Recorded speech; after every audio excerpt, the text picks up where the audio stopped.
You guys in here today. Gary, it's nice to have you back. Dima, man, we got everybody. Black Prince, it's great to see you in here again. Trent Scrub, that's a new name for me. Glad to have you in the room. Who else do we have? Any newer folks? Good morning, Cab. Jeffrey Dean, great to see you guys. Good morning, Miss Jen. Black Prince, that's right, it's afternoon where you're at, huh? Good morning, Gary. You and Jen, I think, are in the same time zone. Good stuff. All right. Did anybody watch news this morning? You're in the UK? Yes, sir. We got folks from all over the world. It's pretty awesome. Pretty cool that people in different time zones on different continents are still looking for the same thing, still trying to uncross your eyes. I like it. So let's talk about that. And guys, I do this every morning. This is the first thing that I do every morning is I wake up and I start the coffee pot.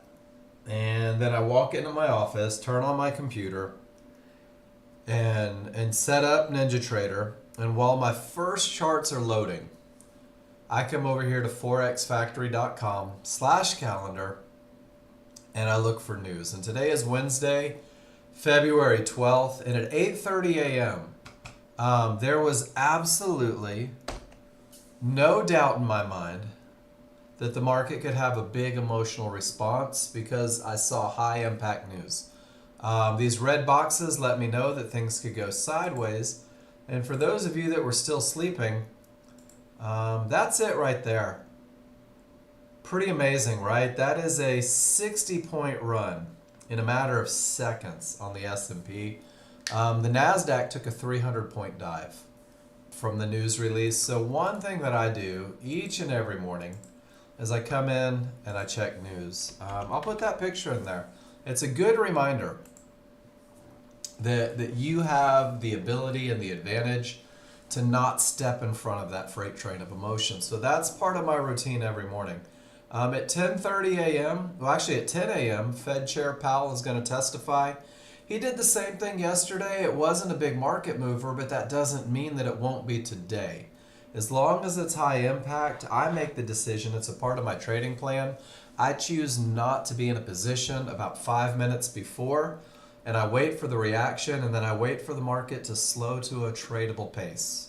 There is no definitive number on how long that takes. It depends on the news and the reaction.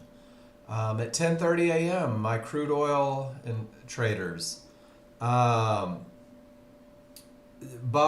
financial suicide, my friend.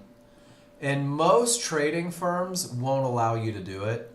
I'll tell a story. Once I remind you guys that at 10:30 we have crude oil inventories, which means that they're going to release the number of reserves. Crude oil tends to jockey for position a little bit before, and then sometimes they react after. So put a note on your desktop, hang it from your monitor, whatever it is. So Bob, one time, and this was during high impact news, it was FOMC. It did move it a little bit, Ron. What happened, Bob, and I'm going to show you, we're going to pretend right here. So I took a short position, and I shouldn't have been. I accidentally traded during news, and I was in a short position right here. And on the chart, it looks like that's a great place to be, right?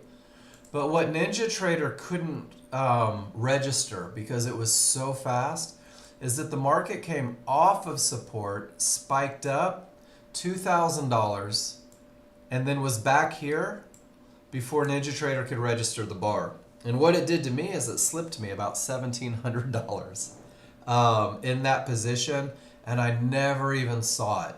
It looked like it was the perfect trade after the fact, but the reality is there was so much movement and so much speed that NinjaTrader couldn't even keep up. There was probably 100 bars printing behind the scenes for every one bar that NinjaTrader could actually keep up with. So it's fun to want to try to, oh man, when news prints, I'm going to go in the direction of that trade.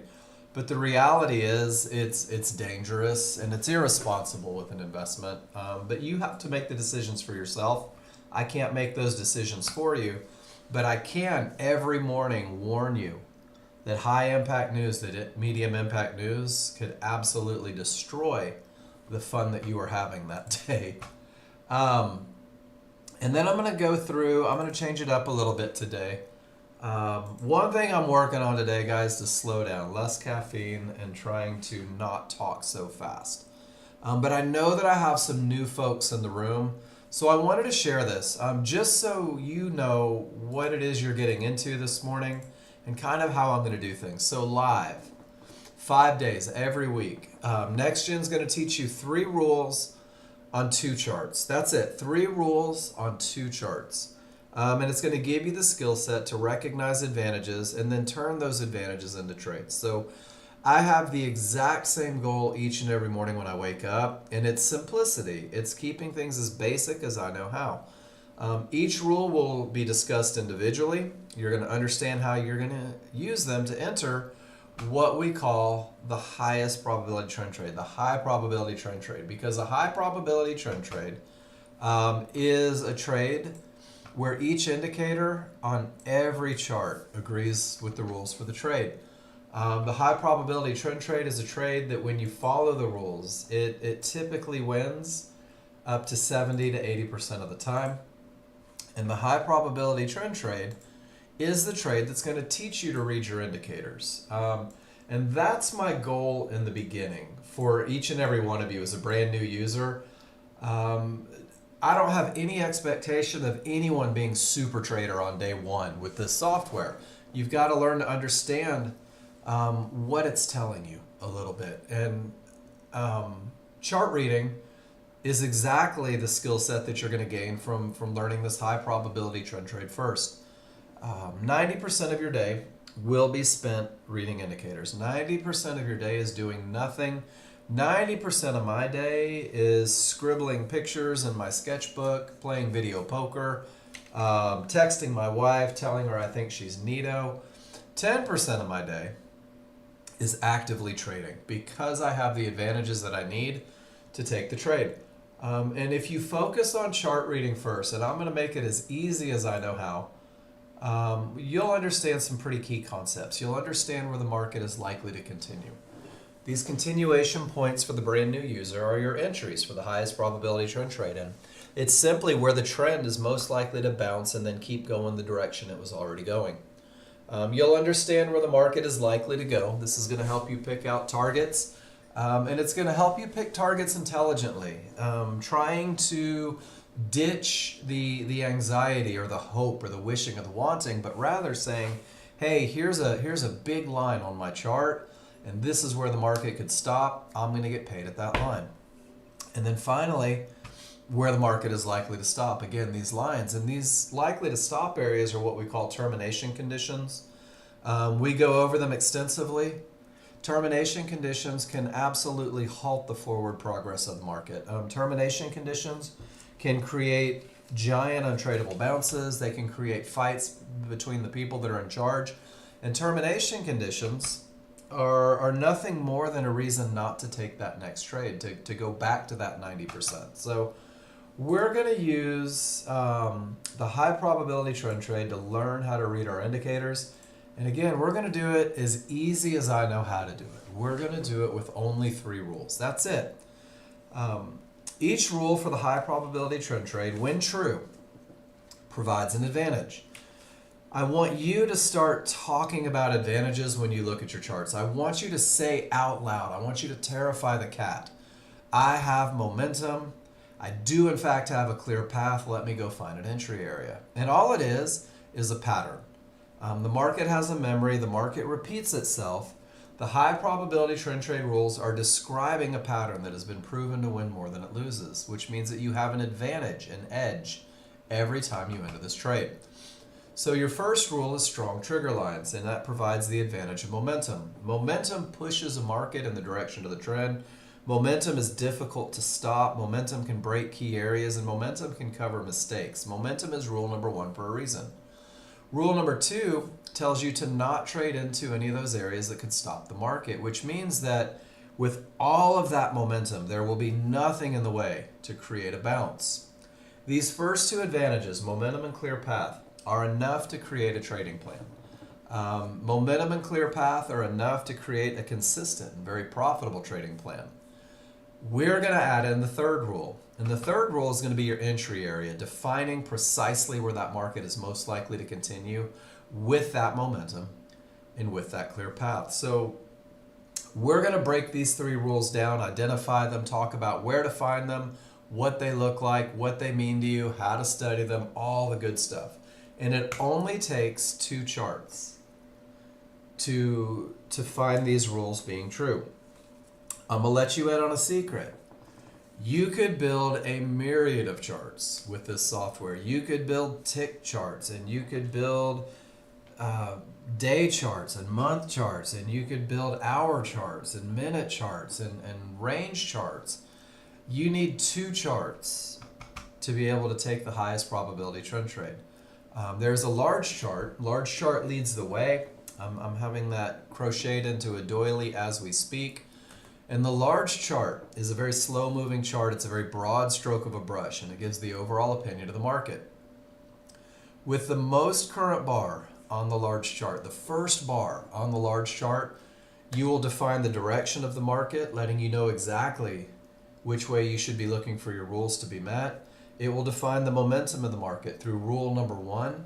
And rule number 1, providing momentum, must be true before you define your areas, making sure that you have a clear path. Your rules are a flow chart. If I have momentum, then I'll look for the clear path. And if I have the clear path, then I'll turn my attention to a smaller chart, to a faster chart. And this refines that very broad stroke of a brush. And what it does is it gives an X-ray of the inner workings of one of these bars on the large chart. The large chart will stay constant. The trend won't change mid-bar. The momentum will remain the same during that bar. And your termination conditions won't change status in the middle of a bar. This refinement chart shows you about 20 to 30 bars inside. And we're going to use that refinement process to pinpoint where the market is most likely to continue. This is going to allow you to reduce risk. It's going to allow you to increase your profit potential. And rule number 3 is specific to the entry, specific to the trend trade entry. We use these 2 charts. This is my favorite analogy. Novak men are famous, I guess this is a metaphor, famous for horrible analogies and metaphors. My brother killed it with this one. Who are you trading with, or who are you trading against? And I want you to think of these rules in these terms. The large chart is the big crowd. It's the men and women with enough money, influence, charisma. If they wake up and want the market to go up, the market's going up. And if they want it to go up fast, they will produce that momentum. And if they look for profit targets, they're typically looking at these key areas that you're going to know about long before it reaches. So the large chart should lead the way, and you should always want to trade with that large crowd. There is a small chart. Small chart's the small crowd. These men and women still have more money and influence than you could ever hope to have. These men and women create fights. They produce what we call a pullback, if you guys are familiar with that term. A pullback or a retracement is movement in the market that is counter to the underlying trend. So when the large crowd has everything going up, the small crowd creates a little push down. The small crowd typically fails 70 to 80% of the time, which means that when you use rule number 3 to pinpoint precisely where their failure is imminent, you have the ability and the potential to win up to 70 to 80% of the time. All you're doing is capitalizing on their failure. So this is how the day works. I was thinking about this morning. Unfortunately, I never stop thinking about work, it seems. So in a different life, when I did an awful lot of training, there was this concept. It's not something that I came up with, but the idea was I'm going to show you what I want you to learn, guys, and that's what we're going to do. We're going to learn the trigger line and the Fibonacci rules for when it's okay to trade. I'm going to show you the rules. I'm going to explain them. I'm going to teach you how to study them. And then we're going to do it together. That's the second piece. You guys have the ability to simulate, to practice, to get on that simulator and practice these rules. And this leads to the together part. Sorry while I stutter. The first step in becoming a confident trader ASAP is posting in the room. Posting your charts in the room. Telling me what you saw, telling me what you did, and allowing me to give you feedback. This is so vital to getting you to where you want to be, because it's easy to take the wrong trades. It's easy to misread the indicators as a brand new user. You need someone to tell you what you're doing right and wrong and how to fix it if it's wrong. And that's exactly what posting in the room does for you. It gives you a private session with me. I'm going to look at your charts, and more importantly, when I look at your charts, you're going to tell me what you saw. You're going to go through those three concepts: momentum, path, and entry. You're going to define the strength and the move on your chart. We're going to make sure that you're reading your indicators and you understand that first rule. You're going to define your path, whether or not you had a clear path, the potential to break, or it wasn't broken at all. And what you're going to do is you're going to get in the habit of saying this every time you look at a chart. Because when the rules are true, you know you have the edge. But if a rule isn't true, it's going to allow you to put on a different hat. It's going to put on a management hat where you maybe manage a little more assertively. It doesn't necessarily mean as you grow with the software that there isn't more opportunity. You're just going to know, because you've gotten in the habit of speaking about advantages, that it may need to be managed. So post in the room, guys. It's scary. I know it is. I was terrified when I started with the software. I didn't want to post in the room. If you post in the room, you'll realize, one, that I'm pretty warm and fuzzy. I like to celebrate victories, but I will point out challenges, and I won't just say, hey, Gary, you did it wrong. Trent, that's not right. Black Studios, the hell were you thinking? I'm going to say, hey, guess what? Here's how you fix it. This is the mistake. Here's how you fix it. Let's get back at it. And then simplicity. Brand new users, don't make it harder than it has to be. Keep it very black and white in the beginning. We're going to simplify. I'm going to hand you a rock solid trading plan. It's called the KISS plan, the Keep It Simple Sunshine plan.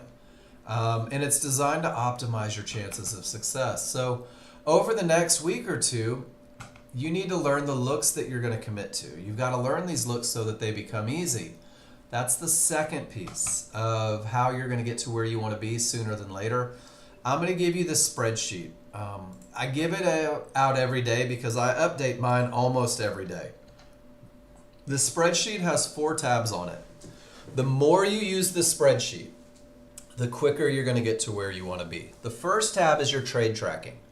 Every time you take a trade, an actual entry and exit, and it doesn't matter if it wins or if it loses. Guys, we're in a learning process. Be willing to lose.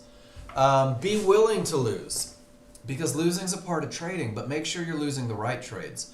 Put your pictures in here. Talk about your advantages, not only on the chart, but here in your spreadsheet, and then you will get feedback. Yeah, I'm not allowed to say stupid, Bob. Oops, just said it. You guys know. Like when I say shut the front door, you know what I really mean. As there's a section for feedback from class. Oh, keep it simple. So this feedback is going to pay dividends a couple ways. One, with this spreadsheet every morning, I want you to come back. I like that, Bob. Every morning I want you to come back, and I just want you to look at what you did yesterday. Yesterday, hypothetically, I traded into a termination condition, and I lost. I lost trying to trade into an area where the market was likely to stop. So what I have to do is I have to say, okay, that didn't work. That's something I want to avoid. And now I've got this clarity going into the day where I'm going to start repeating the things that are bringing me success and I'm going to start avoiding the things that are taking that success from me. So every day is 1% better based on what I did yesterday. And then you'll get that feedback, and you'll see the feedback repeat in your spreadsheet, and you'll know what to focus on, and we'll work together to give you a plan on how to fix it. So make sure that you're tracking everything you do, not just the winners. Winners feel good. Losers are where the education comes from. The second tab, exactly, Bob. The second tab are the rules for the high probability trend trade. Not all the rules, just the first two. Those first two advantages that are enough to build a plan off of. In green, we have strong triggers. I've put together 54 pictures of strong triggers. 54 pictures of the look, annotated why it's the look and exactly what it means to you. I've done it for ClearPath as well. And then I've also done it for what it looks like when the rules aren't met. Because what happens is you're going to find yourself in this amazing position where there are two options every time you look at your charts. Either your rules are met or your rules are not. One gets you into a trade, one's a part of that 90%. So I'm going to give you a little spreadsheet that's going to allow you to do this, exactly what you're looking for. This is going to be your study tool, becoming a chart reader faster. The client trade section. This is where I pilfer from you guys. So much information, so many pictures on this chart. There is the entry sequence for the high probability trend trades, both long and short. How to get into the market when the rules are met on the large chart. There's a lot on management. There's patterns that just begin to jump off the page when you're reading your indicators.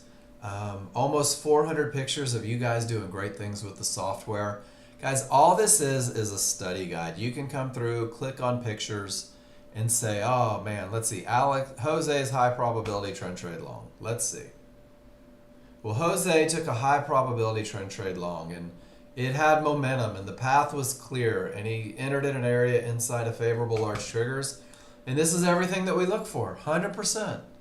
Everything that we look for. So what you're going to do is you're going to say, wow, I learned about this in class.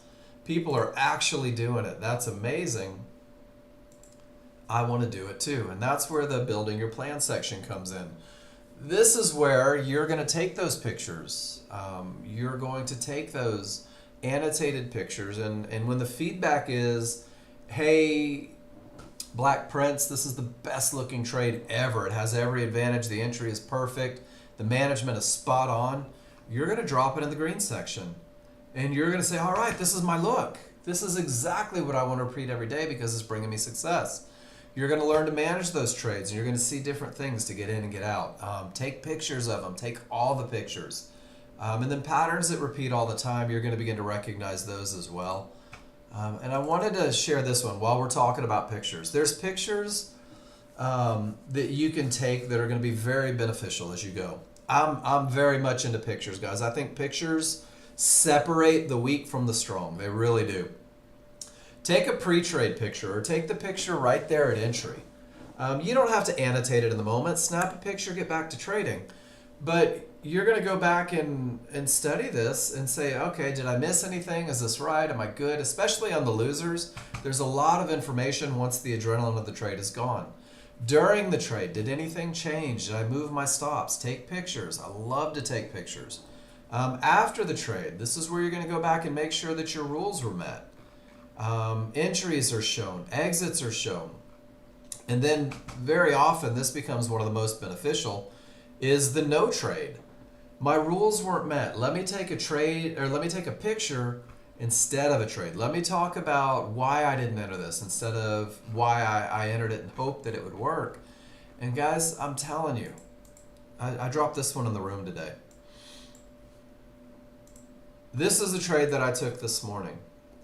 It was a pullback to an area. I let the previous area break. My small triggers were a full bar away, so I didn't wait for a reversal bar.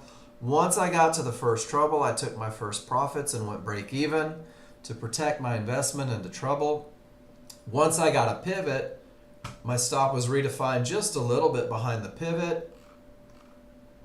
I took this one just because it's the power of Fibonacci. My stop never got hit Fibonacci stopped it. And then when I get up to the trouble, I tighten even more and I say, you know what, it can break, that's great, this is how much money I'm willing. And I can go through all of these pictures, I don't normally stack them like this, every morning. And just ask myself, did I do it right? Did I do it wrong? Did I manage well? Was there a better way to manage? And if I post this in the picture, in the room, you guys, you're gonna get 5.5 years of chart reading experience helping you understand everything that was amazing and what you should be repeating and everything that might have been a little detrimental. So there's a very clear path, guys. Start with learning the basics. Practice, practice, practice. Post in the room. It's impossible to monopolize the room. There isn't posting too much. There are no stupid questions. The more you participate, the faster you're going to get to where you want to be. And use that spreadsheet. Fill that thing up each and every day. So without further ado, we're going to get into it. And my promise to you is by the end of this day, there's a couple things that are going to happen. One, you're going to have every tool that you need to be successful with the software. You're just going to have to learn how to use those tools a little bit. And there's no doubt in my mind, you're going to see the potential to make between $400 and $500 a day by a very simple pattern that repeats itself every day. So what am I looking at? Let's define the moving parts, guys. Every time you open your charts, your workspace, both charts are going to have trigger lines. There are small triggers, which are the solid lines.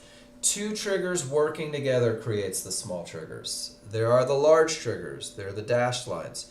Two triggers working together create the large triggers. Triggers are going to work their way into everything that you do. Triggers are going to be defining momentum initially. Triggers are going to define termination conditions. Triggers are also going to define entries. So, know the difference between the small and large. That is all you have to know about trigger lines, is that these are small and these are large. Simplicity, embrace it. And then every chart's going to have areas, and they have a different role depending on the charts. On your large chart, these areas, horizontal lines on the large chart, will define those termination conditions. They'll define those areas that may stop the market. So you're going to see divergence high lines, divergence low lines. Divergence is our clever way of saying, hey, guess what? Momentum was lost at a pivot. So anytime you see a magenta line from a high, you know that momentum isn't following the market. Anytime you see a cyan low, momentum is not following the market. You're going to see red Fibonacci resistance, the red lines that run horizontal, blue Fibonacci support. You'll see yellow 1-to-1s, and you'll see a mid-band. And you're going to see these on both charts, but they have a different role. On a large chart, they're going to define problems. On a small chart, they're going to help you define entries. And then we're going to break down the rules, guys. We're going to break them down individually, one at a time, and then you're going to learn how to piece them together. So rule number 1 says the large chart, because the large chart leads the way. The big crowd tells us what we should be doing. The large chart needs strong trigger lines. So what's a strong trigger line? Well, I'm going to give you a cheat here real quick. In order to have strong trigger lines, you must be trading with the trend. You have to be going the direction the market's going. So if the background on your large chart is green, the market's going up, we're going to look for rules to be met for high probability trend trades long. If the background is red, it's going down, and you're going to look for rules to be met for high probability trend trades short. In an uptrend, strong triggers are defined as when your small triggers are above the large triggers. The large triggers are wide, they're angled in the direction of the trend, and then it's the space that's created between small and large. Let me take this picture. We're going to do some vandalism this morning. It is the space created, and I want you to see this picture. When the scissors open, the odds are favorable for the market to continue in the direction of the trend. The same is true in a downtrend. When the smalls are below the large are wide. Guys, when the scissors are open, that's the only way you can get work done with scissors. The odds are favorable for the market to continue down. So anytime we have strong triggers, you're going to create this association with the phrase odds favorable. Odds favorable momentum, guys. It pushes a market It can break key areas. It can cover mistakes. And odds favorable momentum is we're going to use that smaller, faster chart to refine an entry and buy Fibonacci support or sell Fibonacci resistance to go with that surge of momentum. But momentum doesn't last forever. The scissors close. When the scissors close, when the small triggers work their way inside of the large triggers, this is a weakening of the large triggers. And when I have weak triggers, anything can happen up or down. I was an English lit major, and I'm a huge fan of language. And I think that if you begin to use the language, it becomes easier to insist on it. So strength, odds favorable. Weakness, anything can happen. And what you'll find in the market, let's go see, because in news it might be a little crazy, but let's open up a crude chart. When there is separation, that market's continuing down, and then the smalls work inside, and there's a big retracement when that momentum is gone. Momentum pushes, momentum actually breaks the area, and then weakness is where we see the big retracement. Are you guys seeing it? Momentum pushes up, a little bit of weakness, a retracement, more weakness, another retracement. Over and over, guys, all you're doing is you're learning how to define momentum. It's just the triggers. It has nothing to do with the bars. It has nothing to do with Fibonacci. Separation between the small and large creates momentum. When they're together, the momentum is gone. Can you guys give me a Y in the room if you're with me? This is typically one of the easiest lessons that you're ever going to get, defining momentum. Awesome. So when we have momentum, this is when we're looking to buy Fibonacci support in an uptrend. So on your large chart, guys, remember the large chart is slow. The large chart is difficult to see change. The large chart in one bar will define that momentum and trend. Anytime price pushes below the midpoint of that bar, it looks like it sprouts a tail or a wick. We're going to use these tails to go back and study this historically, because what that tail is, that's the retracement on the small chart. That's the fight from the small chart. So when you circle one of these tails, you can go to a smaller, faster chart and understand that this was a potential long entry for that high probability trend trade from the point of separation until they return. And this is futures. We can make it both ways. Scissors open. 1, 2, 3, 4, 5, 6 potential entries until the triggers close. So we'll use these tails as a study guide, but we're not trading tails. We're going to use a refinement process. This is the pullback on the smaller, faster chart. So rule number 1 sets the tone. Momentum is amazing. It pushes, it breaks, it covers mistakes. That's when we're looking to buy or sell. But momentum on its own is not enough. We're going to insist on a clear path, which means that we're going to have room to our profit targets because there are no termination conditions. Remember, termination conditions are going to be horizontal lines on the large chart. That's the easiest way to think about them. On the large chart, any horizontal line has the potential to stop the market. These horizontal lines are where the large crowd are making decisions. This is where the buyers are buying, where the sellers are selling, where reversals are most likely to occur, where fights are most likely to happen. So know the names and know that they may reverse the market. They may create untradeable bounces. And we're going to use those trigger lines, the T3 trigger lines, up against those areas to determine whether or not they qualify as a termination condition. Large crowd makes decisions at Fibonacci support and resistance, at yellow 1-to-1s, at divergence highs and lows. So in order to identify a termination condition, there's 2 things that happen. The first is we let the large crowd get there. On your large chart, when those dynamic Renko bars reach Fibonacci resistance, remember, it can be a red fib, it could be a magenta divergence high, it could be a yellow 1-to-1. When price reaches the area, all you have to do is ask yourself, where are my triggers? And if the triggers remain below, it's a termination condition. Rule number 2 is not met. Absolutely no trades into the area. This area could create just an untradeable bounce, and then maybe it breaks. It could create kind of a scramble where the buyers and sellers fight right at this key area where they jockey for position. It could break clean, or it could reverse the market. And the one thing that's difficult for all you alphas to accept is that you'll never know what the reaction is going to be. You can't predict it. They don't send out a memo. I don't even subscribe to the idea that there's a time when they're more likely to break. If, as a brand new user, price reaches an area and the triggers remain below, sit on your hands and wait for the reaction. If the reaction is a full reversal of the market, where your large triggers go from green to red, this is what we call a strong top.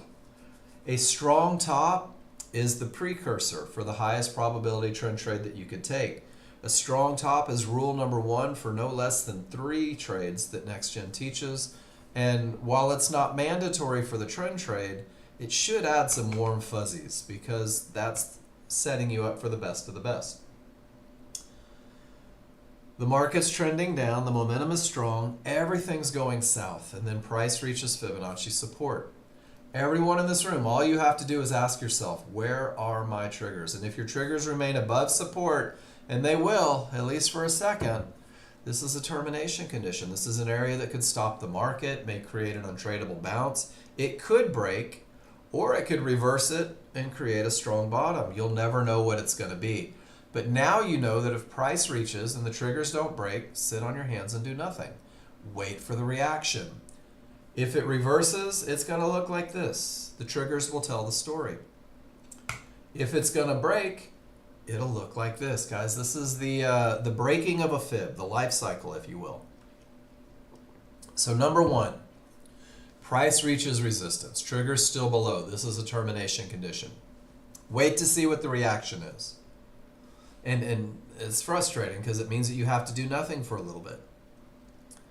Number 2 is showing the potential to break. So when your small triggers, both lines of the small triggers smash through the area, but the large triggers are still below the area, this area has the potential to break only if you have odds favorable momentum. Strong triggers can break areas.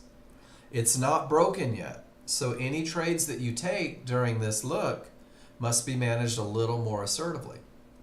But once the small triggers and the large triggers get above resistance, resistance is broken. Your path is clear. Resistance behaves as support, and your path remains clear until you reach the next line. And guys, this is it. It's either a termination, has the potential, or is broken. Same thing going south. Termination, they'll all be termination conditions, even if it's only for a fraction of a second. Do nothing, wait for the reaction. Potential to break, be aware that it's not broken, be willing to manage assertively. And once it's broken, support becomes resistance. Your path is clear until you reach the next area. And there will be times when your path simply isn't clear for a while because the areas are stacked, multiple supports, multiple resistances. Ladies and gentlemen, this is 90% of your day. 90% of your day is waiting for momentum and clear path to come together so you can find an entry. The futures markets trade billions every day. Actually, they say it trades billions hourly, trillions every day. It's not necessary to be in every move. You don't have to be the first person in. You don't have to be the last person out. The easiest money you will ever make as a day trader is trading away from an area and trading to an area. And once you reach that area, sitting on your hands to see what the reaction will be. So let's go look at crude oil a little bit. I'll back it up. Weak triggers right at support. Ladies and gentlemen, this is where the uptrend started. When it reached those yellow 1-to-1s and the triggers didn't smash through, big untradeable bounce, right back to support. The triggers weaken. You can see that resistance broke and it behaved as support, stopped the market. The market continued up.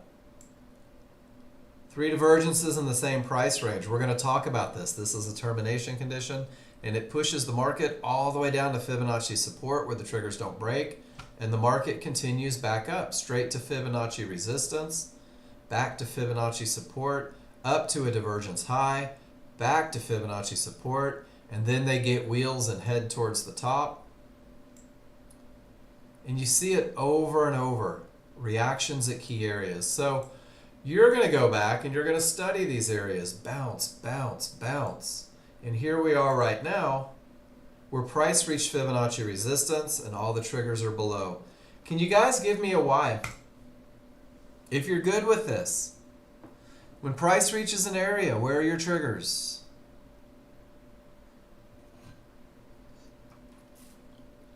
So, Robert, those are divergence highs and lows. So the divergence high, it'll come off of a pivot. It'll have a number associated with it. That's just a byproduct of the calculations. Let me show you how these work. Cool, I like it. Thank you for the question, because now we get to change direction a little bit here. So I'm going to find what we call a pivot stop out. And here's a good example right here.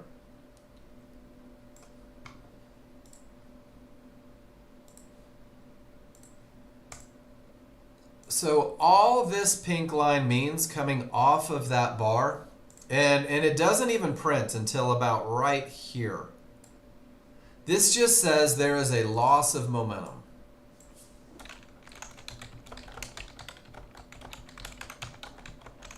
This is not,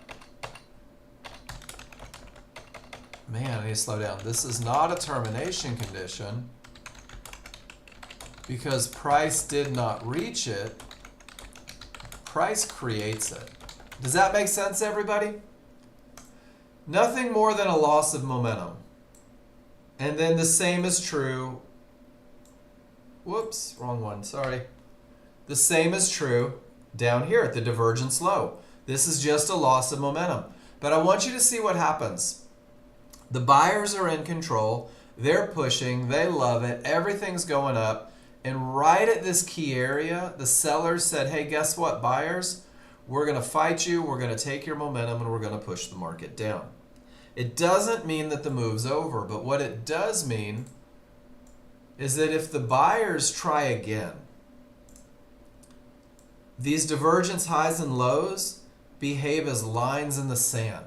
And what they're saying is, hey, we already told you once we don't want you to go up anymore. If you try it again, we're likely to fight again. And that's what we call a pivot stop out. So on their own, they're just losses of momentum. But when they're retested, they have the potential to absolutely stop the market, to kill its forward progress. So just a line in the sand right now. If price comes back and retests it, we may see one of those pivot stop outs. It becomes a termination condition. Good question. All right, so we've let the large chart do its job. The large chart has defined the direction of the market through the background color, letting us know whether or not we're looking for rules to be met for longs or short trades.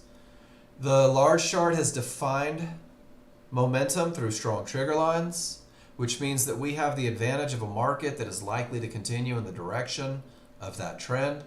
And we have defined our clear path. We've made sure that there's no termination conditions present on that slow moving broad stroke of a brush.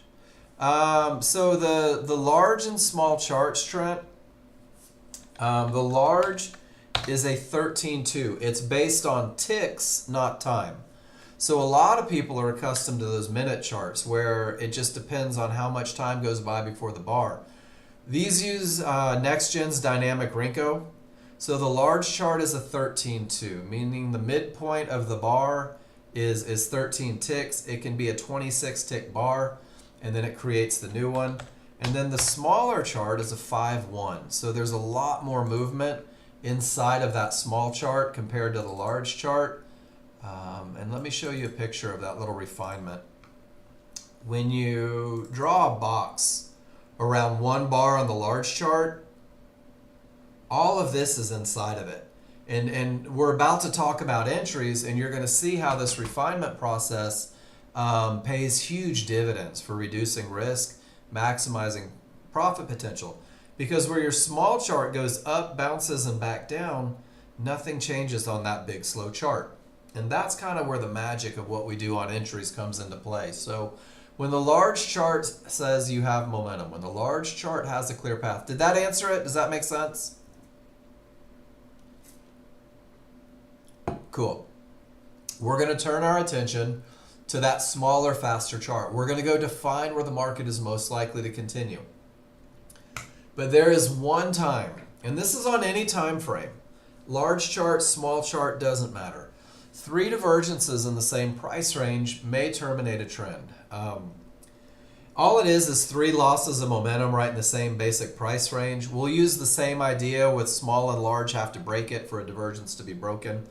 So when I see 3 cyan lines from a low, this is my small chart telling me what I can't see on the large chart. This is showing me that loss of momentum. So 3 divergences from a low or high is a termination condition. It may stop the trend of the market. 3 divergences from a low or a high is the only time I won't look for an entry when my large chart says go. It's the only termination condition that we use on a small chart. But if it's not there, we're going to define our entries. And we're going to do it with a level of precision that allows us to use a limit order, waiting for the market to come to us. And that limit order, we're going to buy or sell that pullback, that little fight created by the small crowd. And we're going to do it in an area, at a fib, at a mid-band, at a yellow 1-to-1. So large chart areas define trouble. Small chart areas are going to define entries. But the key is we want them to be inside of trigger lines, because trigger lines are going to define where the small crowd's fight is most likely to return. One of the things that are true on any chart, any time frame with trigger lines is that price tends to return back to the triggers. You'll see it pull away and snap back, and you'll see it pull away and snap back over and over. Price pulls away from the large triggers, price pulls back to the large triggers. This is my large chart. Well, it happens on a small chart too. So what Nexgen has done, and this is how we are as accurate as we are, is with the understanding that price may return to large triggers on both charts. We've put the large triggers from the large chart on the small chart as well. We call those synthetic triggers. They look like they're stepped. And you're going to use these triggers from the top to the bottom to define where the retracement is most likely to return, where that push down is most likely to go. So the more space between the triggers, the bigger the zone for the retracement. So for the brand new users, I introduce you to this concept, favorable large triggers. And when I'm looking for an entry, I'm looking to buy or sell a pullback at an area inside of favorable large triggers. This is the best of the best, guys. This is the least amount of risk. Because when your large triggers and your synthetic triggers are one on top of the other, stacked like 2 snakes riding piggyback, you've got the tiniest little zone where we expect the retracement to go. And then when you put a fib, a midband, or a yellow 1-to-1, or any combination of the 3 inside of that retracement zone, you give the market something to bounce off of, to continue with that trend. You literally define where the small crowd is most likely to fail. So let's go find an entry together. Everything starts with the large chart. Rules met. Momentum and path, guys. I want this to be the foundation of everything that you do. Momentum and path. When you have it, you'll turn your attention to the smaller chart, the faster chart, the refinement chart. And it's going to look like it's running away without you. There's going to be up bars, strong triggers. And all you're going to do is you're going to say, all right, here's my large, here's my synthetic. I see a couple areas, but I need a retracement. I need a pullback. And that retracement starts with a reversal bar. So the reversal bar lets you know that the fight is on. The reversal bar is not your entry. Since we know that price tends to return to the large triggers, I'm going to draw a box, either mentally or I'm literally going to draw a box from the highest point of the triggers to the lowest point of the triggers. And I'm going to say to myself, this is where that fight's most likely to go. Somewhere between the top and the bottom is where I expect those price bars to push down, where I expect that small crowd to fight and push. Everybody with me so far? Reversal bar begins the pullback. Where's the pullback most likely to go? It's most likely to go to the triggers. But it's most likely to bounce from areas inside of triggers. I want you to picture yourself throwing a tennis ball as hard as you can. It's tough to believe it's going to go through the wall. So you're going to make that box considerably smaller. You're going to identify fibs, mid-bands, or yellow 1-to-1s. You're going to insist that they are inside of those large triggers, and this is going to create a window. Sometimes it'll be 1 line wide, sometimes it may be 10 points wide, but from the highest point of support to the lowest point of support, this is where the small crowd is most likely to fail. This is where the market is most likely to bounce and continue in the direction of the trend. You're going to study this pattern, and you are going to have the faith and the trust to activate a limit order 2 ticks above that highest point of support. This is your entry. And this is it. You've done all you can do. You have insisted on momentum. You have confirmed that there's a clear path. You've identified where the market is most likely to continue. And now you're saying, I'm going to wait. And if they come back to that area, a tick or two above the highest point of support, I'm going to be in this position. I'm going to be in this long position with all of those advantages. And that's your entry for the highest probability trend trade, guys. And this is all I talk about for the first hour, is taking a couple advantages and turning them into an entry. So here's kind of the whole process. The reversal bar begins the pullback. It's not the entry. You define where the pullback is most likely to go. Trigger lines are not your entry. You find the areas within the trigger lines. They define where the market is most likely to continue. This is your window of opportunity. But because of the strength of the large chart and the path on the large chart, you activate your limit order 2 ticks above that highest point of support. And I want you to understand that anything on the wrong side of the triggers, because what happens down here, they've already gone through the retracement zone.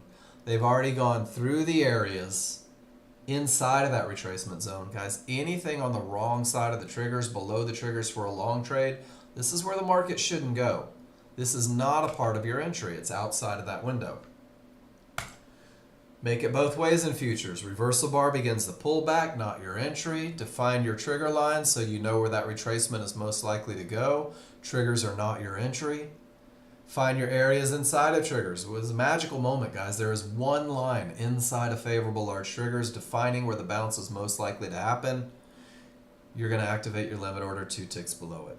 That's it. That's your high probability trend trade. 3 rules, 2 charts. Potential to win up to 70 to 80% of the time. And what you've done inadvertently, you're so smart, is by defining where the market is most likely to continue, by defining where the small crowd is most likely to fail, you now understand where the market should not go. It should not go beyond the retracement zone. It should not go beyond the areas inside of the retracement zone. And if it does, your advantage is over. Your edge is gone. Your initial stop placement will be 4 to 5 ticks beyond the trigger lines, where the market should not go. After the market confirms the trade with a reversal bar, and it will more often than not, you're going to redefine where the market should not go. And your new stop will be about 2 ticks above, or 2 ticks below that reversal bar in the direction of the trade. Doesn't guarantee a winner. You're never guaranteed a winner. But this is the pattern that's been proven to win more than it loses. So you've got to learn the pattern so that it becomes easy. When the large chart has momentum, when the large chart has a clear path, it's going to be trading right about here, all the way up at 97.05. And your initial response is going to be, I don't have enough room to make any money to that pink line. Your entry doesn't come from the top of this bar. The top of the bar is the beginning of the pullback on the smaller, faster chart. Your entry comes from the area inside of favorable large triggers, all the way down here, which means that $80 turns into $380. Waiting for the pullback is going to increase profit potential. Waiting for the pullback to the areas is going to reduce risk, because if your initial stop is where the market shouldn't go, let me show you some common entries. A lot of new users jump in here from the fear of missing out. All you've done is shorten the distance to profit and increase risk.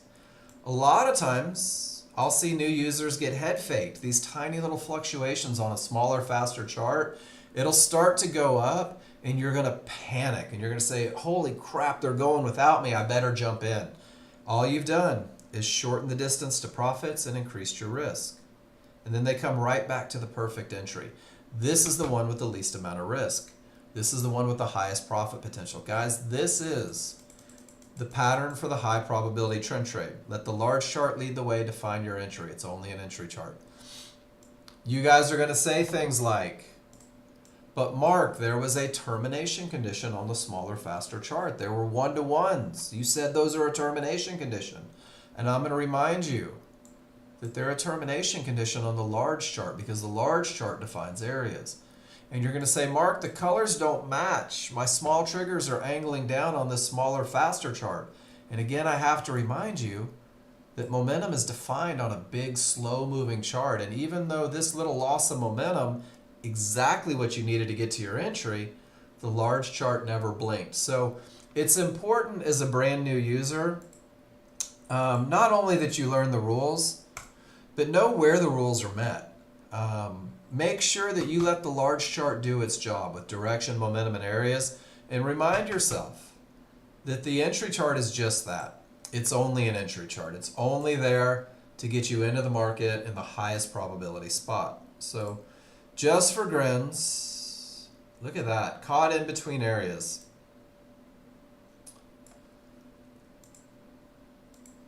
I'm going to circle a tail with all that momentum, and we're going to call it the potential to break. And I want you to see what it looks like on a smaller, faster chart. Right back to resistance inside of triggers.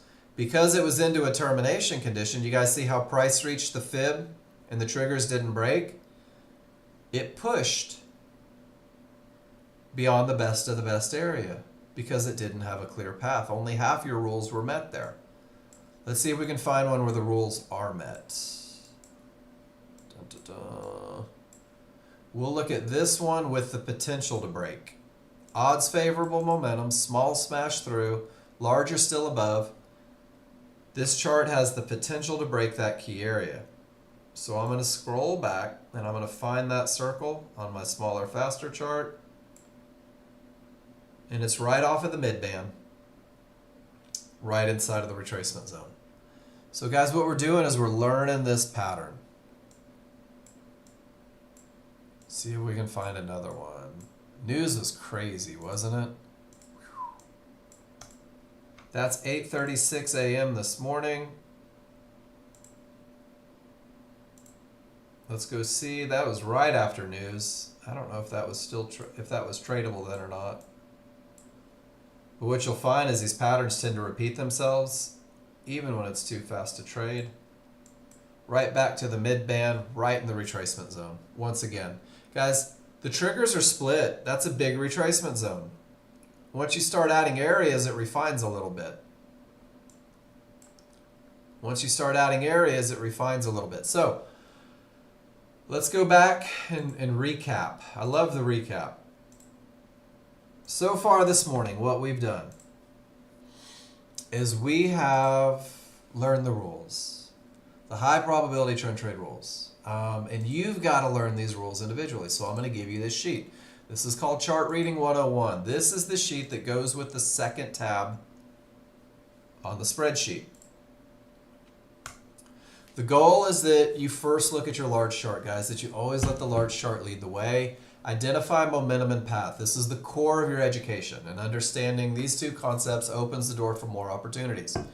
So take 25 pictures of each and take the time to explain on the chart why the rules are met or why they are not. And what happens is 25 pictures of strong triggers and weak triggers, you'll never accidentally break that rule. You may do it on purpose. You might take a chance because you're speaking about advantages when you grow with the software, but you'll never accidentally trade with weakness. You'll always identify strength. The same is true with a clear path and termination. So Take these pictures, post them in your spreadsheet, study them every day. Give them 4 or 5 minutes of review each morning before you get into the day to look for those trades. Will get you to where you want to be faster. I'm going to give you a cheat sheet to take those pictures. If you want to add in strong tops or bottoms.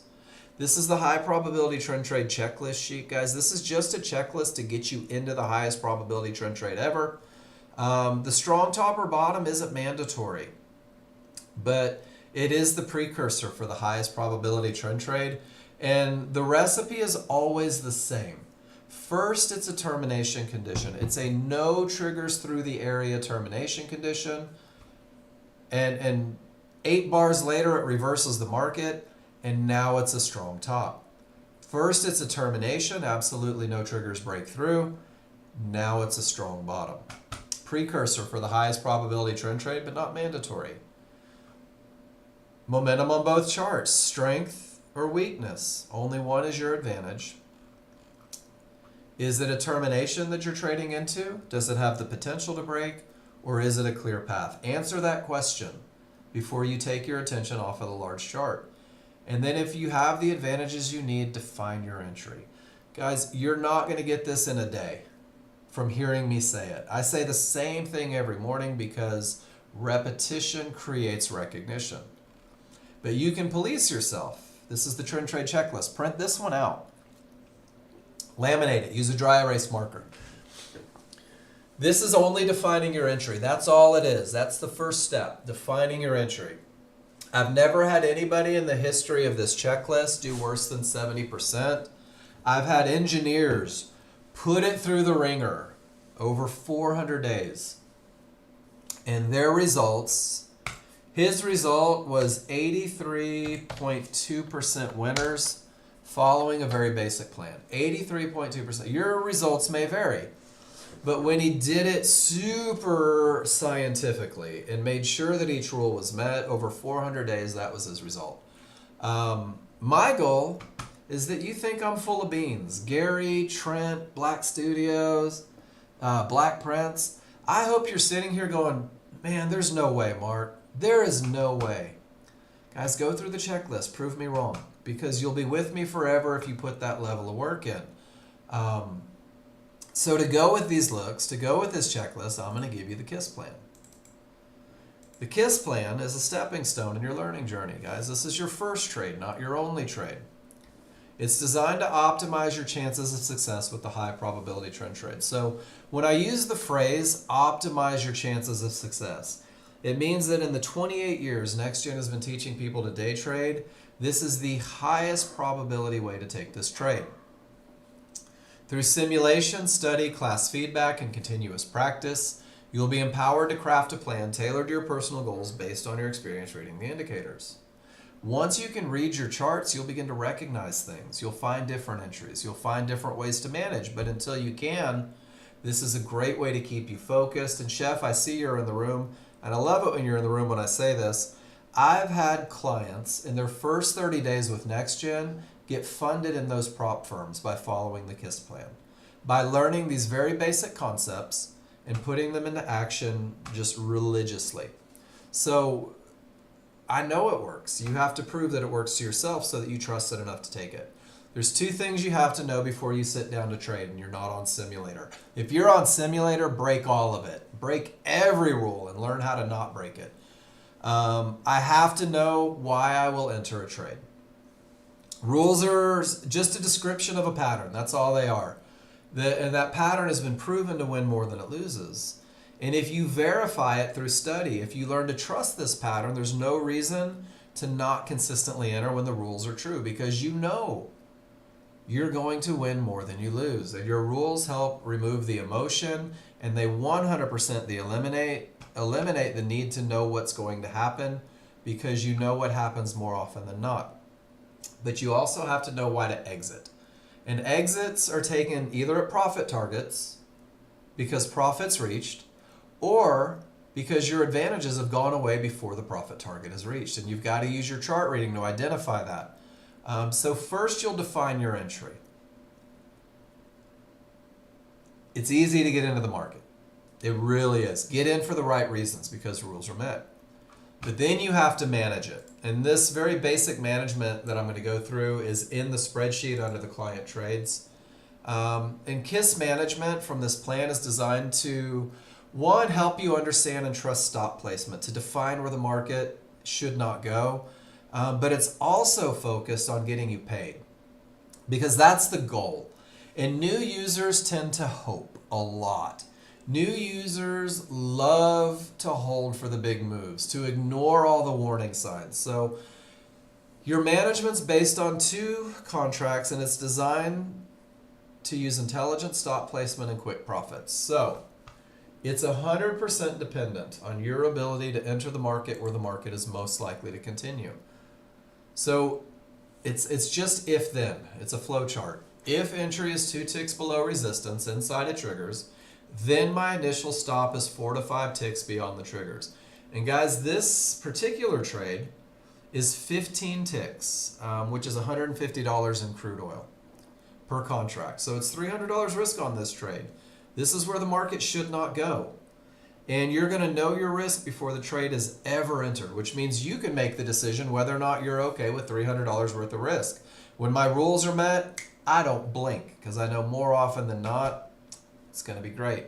Your targets are predefined in the KISS plan, $100 and $200. Let these things play out. Don't start moving stops and targets as a brand new user. Just let them play out and build some trust. So you're either going to get stopped out. It's a normal part of a positive equity curve. It's a cost of doing business. Or you're going to get the reversal bar, that confirmation that they're doing everything you wanted them to do. If a reversal bar prints in the direction of your trade, you are redefining where the market should not go. Your new stop is 2 ticks above that reversal bar. If it were a long trade, it would be 2 ticks below that reversal bar. Now you have $30 risk per contract in this trade. You have just saved $240 worth of risk on this trade, and you're still not in control of what happens. You're either going to get stopped out for a much smaller loss, or it's going to go to your first target. If price reaches your first target, 1 contract is automatically removed, and those funds go in your account. You just got paid. Guys, getting paid is success, and confidence comes from the memory of success. This is why the KISS plan is designed to get you paid quickly. With 1 contract remaining, you're going to move your stop to break even. So not only are you going to have money in the bank, you're going to have absolutely no risk. And we do this, I put this together for a reason. You're learning to trust that when the large chart has odds favorable momentum and absolutely nothing in the way, it's more likely to go to your second target than it is to stop you out break even. So if it doesn't get you break even, your second target was only $200 away from your great entry, which means you just took a $300 trade. And from entry to exit on this one looks like approximately 4 minutes. 90% of your day is waiting for the best of the best. 10% of your day is capitalizing on those advantages. And that's $300 and it's in your account. And that's it. You're done. You're out. There's no more exposure. You can stand up. You can finally breathe again. Your pulse is going to go down and your palms aren't going to be sweaty. So go through and learn how to keep it very simple in the beginning. Learn how to keep it very basic. So I promised you everything you would need. So I'm going to do this one more time. Here's the trade tracking sheet. I'm dropping it in the room. Guys, if you look in the chat box, you can download that. You can click and drag it over to a folder, however you want. Take that spreadsheet and start using it. I'm also going to give you, actually, hold on, where'd it go? This is a zip file. So a zip file has to be extracted to be able to get into the insides. Take that zip file, download it. If you have a trading folder on your desktop, get it in there, get the stuff out of it. Inside of that zip file is Chart Reading 101. The simple drill that's going to help you to become a chart reader quicker. Inside of it is also a document called Daily Goals. And I put this in there because I want you to realize that that $300 trade is $75,000 a year if that's the best you do every day. And that's not so bad. Also inside of there is the high probability trend trade checklists. Exactly what all your rules look like, what they mean to you, how to identify them. Inside of there is the KISS plan.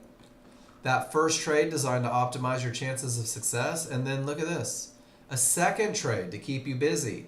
That potential to break trade, we call it a 50-50 trade when the area is not completely broken, but it has the potential. It has a different set of entry rules. You have to be able to identify a strong top or bottom. So if you slept during 101, if you didn't pay attention during high probability trend trade, you're going to struggle. Same with momentum. If you don't know what divergence is, you're not going to see it.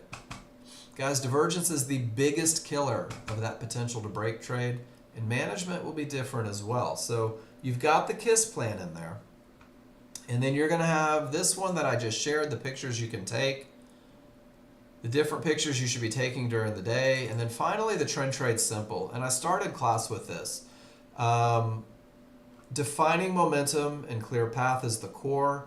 Here's your rules, here's your charts, here's your indicators defined, and then it goes through everything that we just went through, and the PowerPoint is in there as well, so you have the pictures.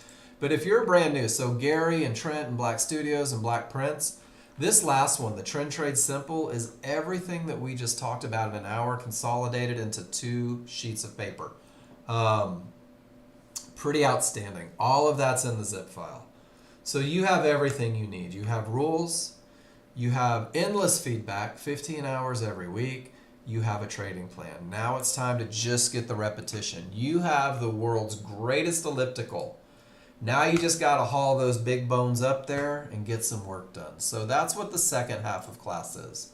The second half of class is just feedback. So this is the last thing I share, and then I walk away and take a break. The key to everything, to all of this, is having a foundation. We've just built that foundation. For some of you, it's day 1. For some of you, it's day 3. For some of you, it's day 300, but the foundation remains constant. And then understand those basics. Each day, compound a little bit. There's this Japanese philosophy, Kaizen. I don't know if I'm saying it correctly.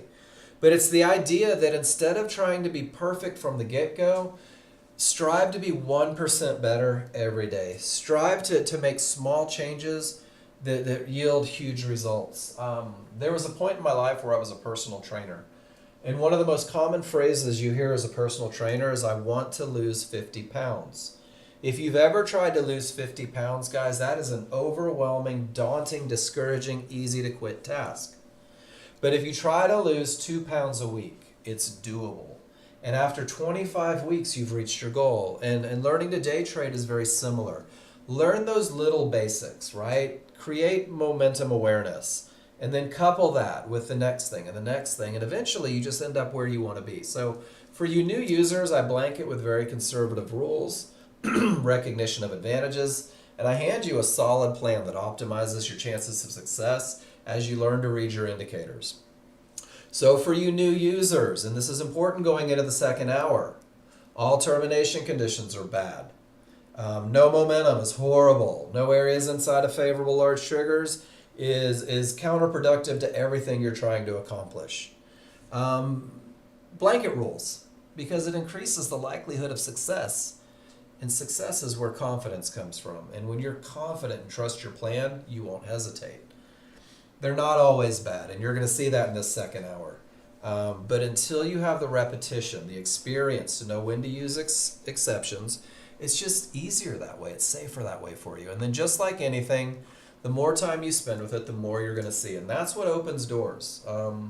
Ron C. in the room, who created the chili dog trade, will tell you that the high probability trend trade is not your get-rich trade. It's the one that allows you to see your get-rich trade. It's that core concepts that allow you to see the things that are going to get you into the market at different times with different management and different opportunities. So initially, learn the process that yields the results. The KISS plan is a way for you to be consistent and profitable while you learn to read your indicators. The results seem to follow when you focus on the process. That's where the KISS plan comes in. Keep it that basic. Follow the simple rules. Be okay not looking for all the trades, only the best trades. And you can find an extraordinary level of success. I've watched it repeatedly over the years, guys. I've also watched people take the KISS plan, never participate in class, never take a picture, never study, decide that they're doing it correctly with zero feedback, and not be successful because they refuse to make sure that they learn the rules correctly. So use that feedback part. That's so huge in what we do. And the further you deviate from the simple, the longer it's going to take you to be comfortable with the pattern recognition. I say that from 5.5 years of experience. The more you look for, the less you seem to find. So question everything. I encourage it. I want you to learn, guys. And I don't want you to feel like I'm going to get offended. If you say, Mark, I thought you said this. Or Mark, I didn't think that was a termination condition. Or Mark, you said that momentum was separation, but then you just told him that this was a great look. I need you to explain that. I want you to do that to me. And I also want you to give yourself a little bit of grace. You're brand new. It's okay to be. Don't feel like you have to be great at this from day one. None of you in your freshman year of college going for that architecture or engineering degree were building bridges, right? You had to go through the basics. You had to put in the reps. You had to understand the things that were going to keep you safe. And then you started doing it. So, and if you were and if you were building bridges your freshman year, Morgan wants to know which one so he doesn't drive across that bridge. That was pretty awesome. All right, guys. So we're going to get into the second hour here pretty soon. And everything that I do, everything that you show me, everything that I talk about, my promise is that I will go back to momentum, path, and entry on each one. Momentum, path, and entry on each one. Doesn't mean that the path is clear. It doesn't mean that the momentum was there. It doesn't mean that the entry is going to fit these rules. But we're going to talk about it so you new users can identify what it looks like when they're met and when they're not. I'm never going to tell you that you shouldn't take a trade. I will never tell you how to trade.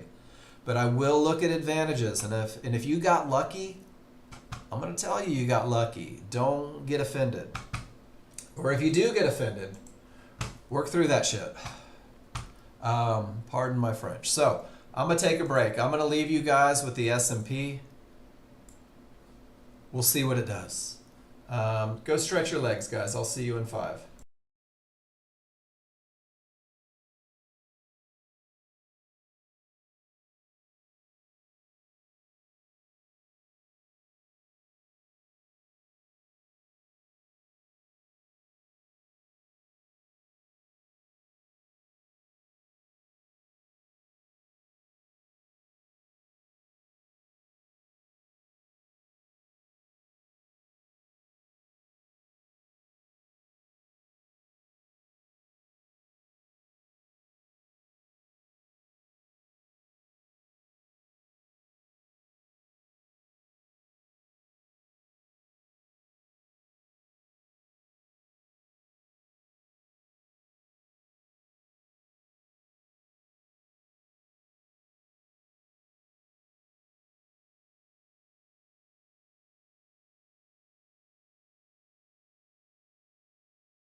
back, and I put a giant note in front of me that said, hey, make sure that you unmute YouTube. So we'll have YouTube.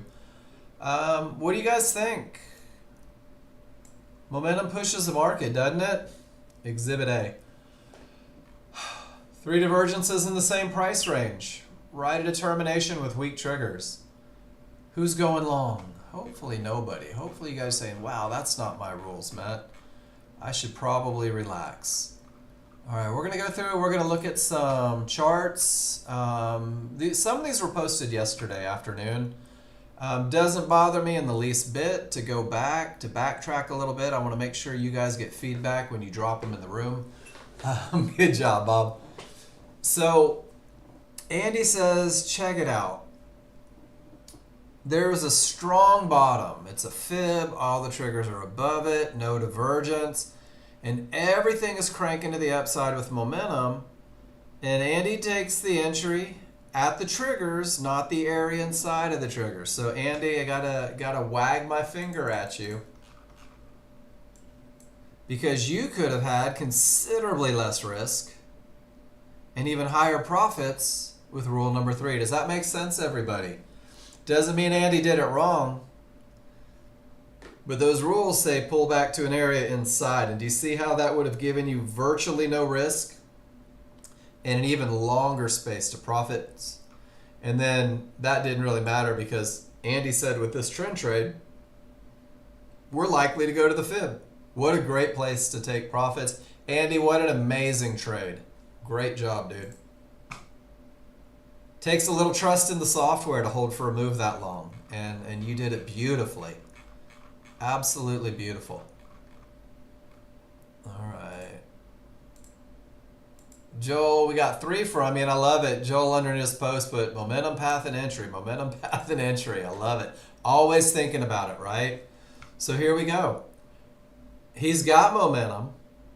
Price didn't reach a fib, and he takes a pullback right to support inside of favorable large triggers. And I'll be darned, the market went up. What a great looking trade, Joel. You know what? That is the perfect pattern.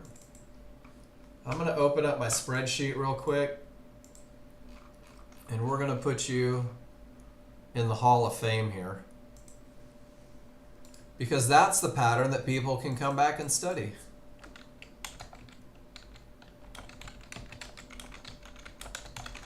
There we go.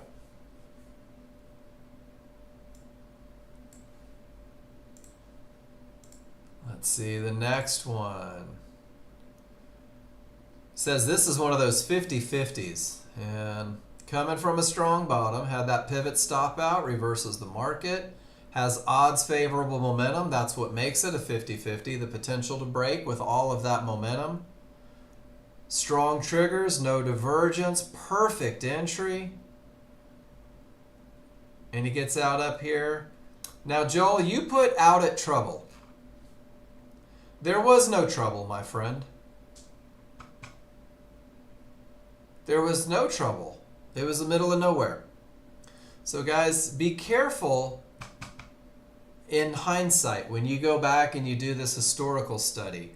It's easy to say, yep, I would have taken profits right at that trouble spot, but that's not a trouble spot. And look what the market did. The market continued up all the way to the fib at 15. This is a fluctuation in the middle of nowhere. So guys, make sure that when you're annotating, if you're going back historically, that you're being truthful. That you're not saying, yep, I would have gotten in here and here, and I would have gotten out right here. It's not weak triggers. They're still outside of the large. How about out at Fibonacci support? Odds favorable, potential to break, no divergence, just below the midband, out at Fibonacci. I want you guys to resist the temptation, and let me show you exactly what I mean. People will go back historically and they'll say, well, I got in right here at the pullback to support with momentum and the clear path, and I held it, and I got out right there because that divergence. And guys, let's be honest, that's crap. That's not true. That's being able to see what the market's already done and believing that your poop doesn't stink, right? Let's be honest. I got in on the trend trade and I got out of trouble. And that would have been it. That would have been the end of this run, and I probably would have missed the rest of it because I didn't get an opportunity to trade after the area broke. Does that make sense? Guys, be truthful in your annotation, especially when you go back and you know what the result was. Just a little heads up for you. Good stuff, Joel. Great trading. All right, Miss Jen. Termination condition, large triggers all the way up here. Absolutely no shorts. And it rolls, gives you odds favorable with the potential to break. You take the perfect entry because the smalls are a full bar away. Jen, talk about great use of a lesson. Makes it easy, doesn't it? In at the area because the small triggers were a full bar away. No, it's perfect. It is 100% spot on. Check it out. I had just come back from coffee. Where was it? There's your trade. I got in just a little bit late, but the exact same bar. I wasn't in front of it when it happened. Triggers were a full bar away. So for you NASDAQ traders, that's your NASDAQ entry. And then just great job taking it up to the one-to-ones, Absolutely beautiful. And then you just don't get caught in the fluctuations because this chart never blinks.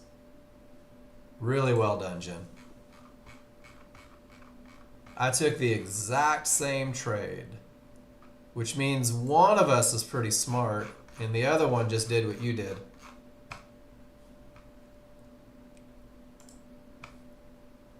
All right, I believe this was CAV, is that right? Sometimes I click and I forget to look. This was CAV, all right. So 21,830, 21,830, sometimes I have to line it up. So CAV has, and this is a good lesson for you guys. So Tracy, this is a NASDAQ thing. Let me go through CAVs and then I'll talk about it just a little bit. And I'll tell you what, in order to talk about it a little bit, let me open up the NASDAQ as well. So guys, there's this phenomenon called a strong trending market.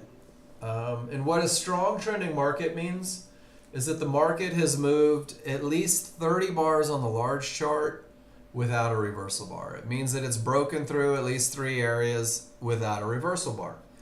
And when you have a strong trending market, you'll see this look on your trigger lines where the smalls are riding piggyback on top, and you'll see the dashes of the large triggers inside of it. When you have a strong trending market, you can assume that that's odds favorable momentum. Cav knows this. So with a strong trending market, he could say that has the potential to break. And he didn't just jump in at the mid-band. He jumped in on the way up because it's a little outside of triggers, and he's off at trouble. And this is a really well done trade. Using the idea of a strong trending market, keep buying the mid-band until it doesn't work. And that's exactly what he did, and out at trouble. Great trade, Cav. Really nicely done. All right, so Tracy, let's talk about that NASDAQ thing. And we'll see if this gives us an idea of it right here. Oh, I'm still calculating. Let me give it a second. So, do you trade the NASDAQ, Tracy? Okay. So this will probably just confuse you. So rather than doing a live one, let's do this. On the NASDAQ, and first of all, let me say, guys, the NASDAQ is about 10 times faster than any other market you'll ever look at. The NASDAQ overruns areas. The NASDAQ is just psychotic until you can read indicators quickly and understand the flow. But one of the things that happens on the NASDAQ is when you're looking for a trend trade, when price reaches the area for the trend trade, Tracy, if my small triggers are more than a full bar away from price, like they are here, I'll enter at the area. But if my small triggers are less than a full bar away, you have to wait for a close on the other side, because these small triggers on the NASDAQ are coming, whoops, and I crashed it trying to do stuff too quick. The small triggers on the NASDAQ are coming from a 13.2 chart, not a 5.1 chart.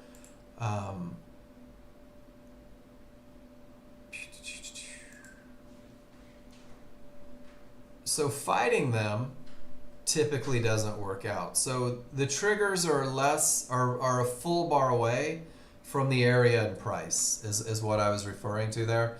But if you're not trading NASDAQ, it's not even a lesson that you need. That lesson isn't valid on crude oil or the S&P.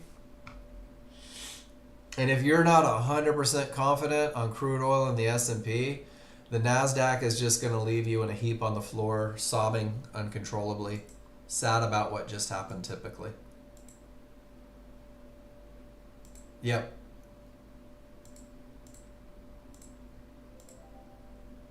Let me open my NinjaTrader back up. So it's 100%. It's a NASDAQ thing. It's a great lesson though if you are a NASDAQ trader.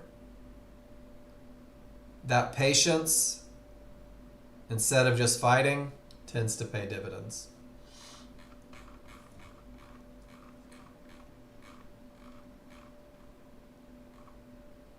All right, let's see who's next. This one's worth revisiting. Why do we check news every morning? Because high impact news can create an emotional response. And you know what I really want you guys to see, Gary, James, you guys that are still kind of new with the software? That emotional response went from fib to fib. No, this wasn't it. This was CPI this morning. Guys, that emotional response in 5 seconds went from fib to fib. If you don't think somebody other than you knows where these areas are, you're amazing. So James, how have you not gotten software access, but you've gotten access to class? Who have you spoken to? I'll get this fixed for you right now. I want you to have access to the software. Did you sign up for the demo, James?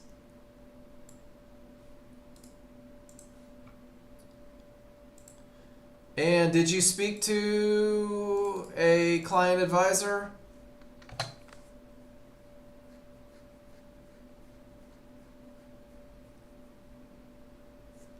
I just put your message into, I've got a chat with all those guys. Somebody's going to get you squared away.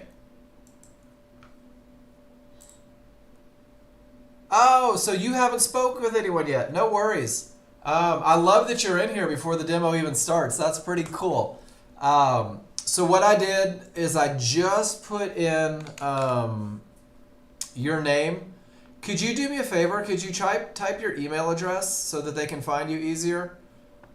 I just got the thumbs up from somebody. And I'll give them the email address to find you. Someone will call you, we'll get you set up, and we'll get you going, man. Yeah, and welcome. There we go.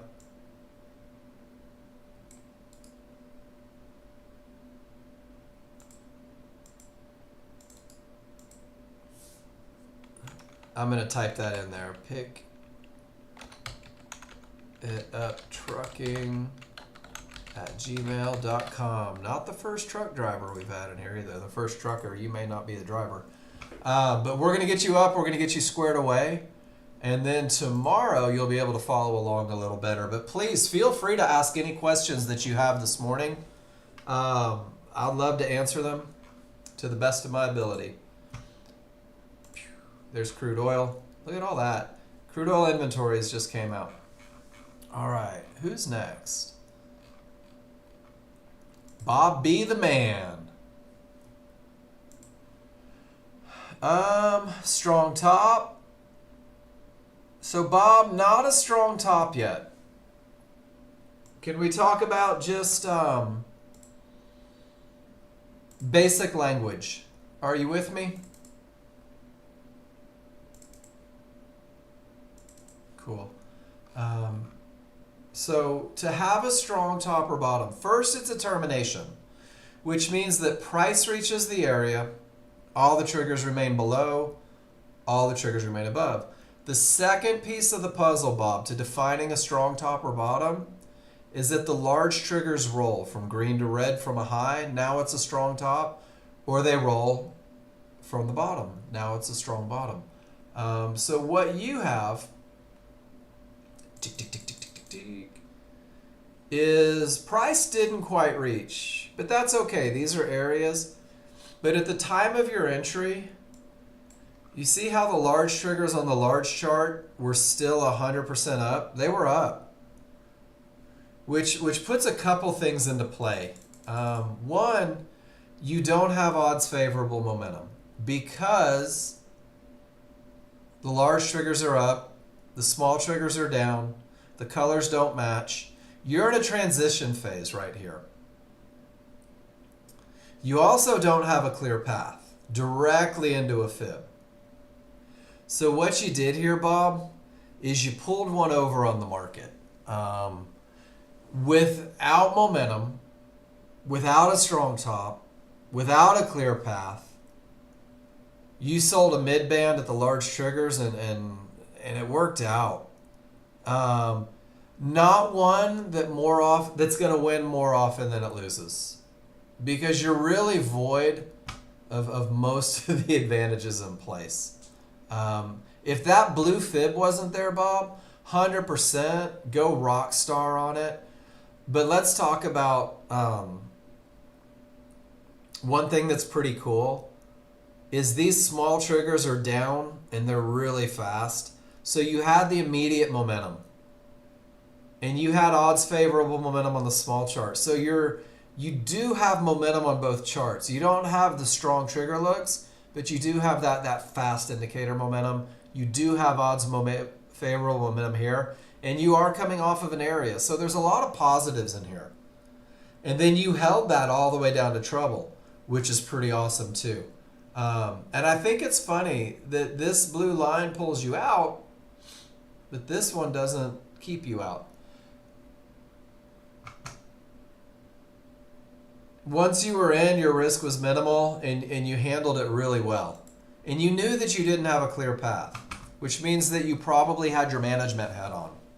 You were probably like, all right, if something changes, I'm going to have to manage this assertively because I'm talking to myself in terms of advantages.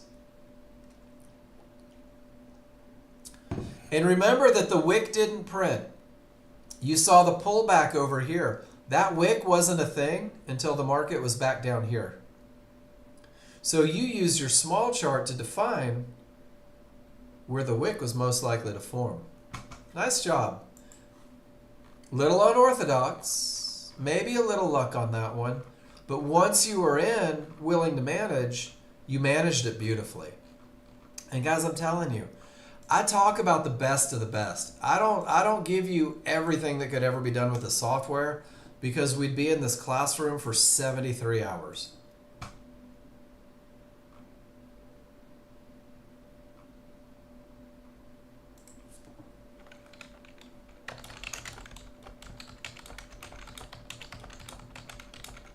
Hey, do me a favor, James Pickett. Couple guys tried to call you. They're having trouble getting through to you.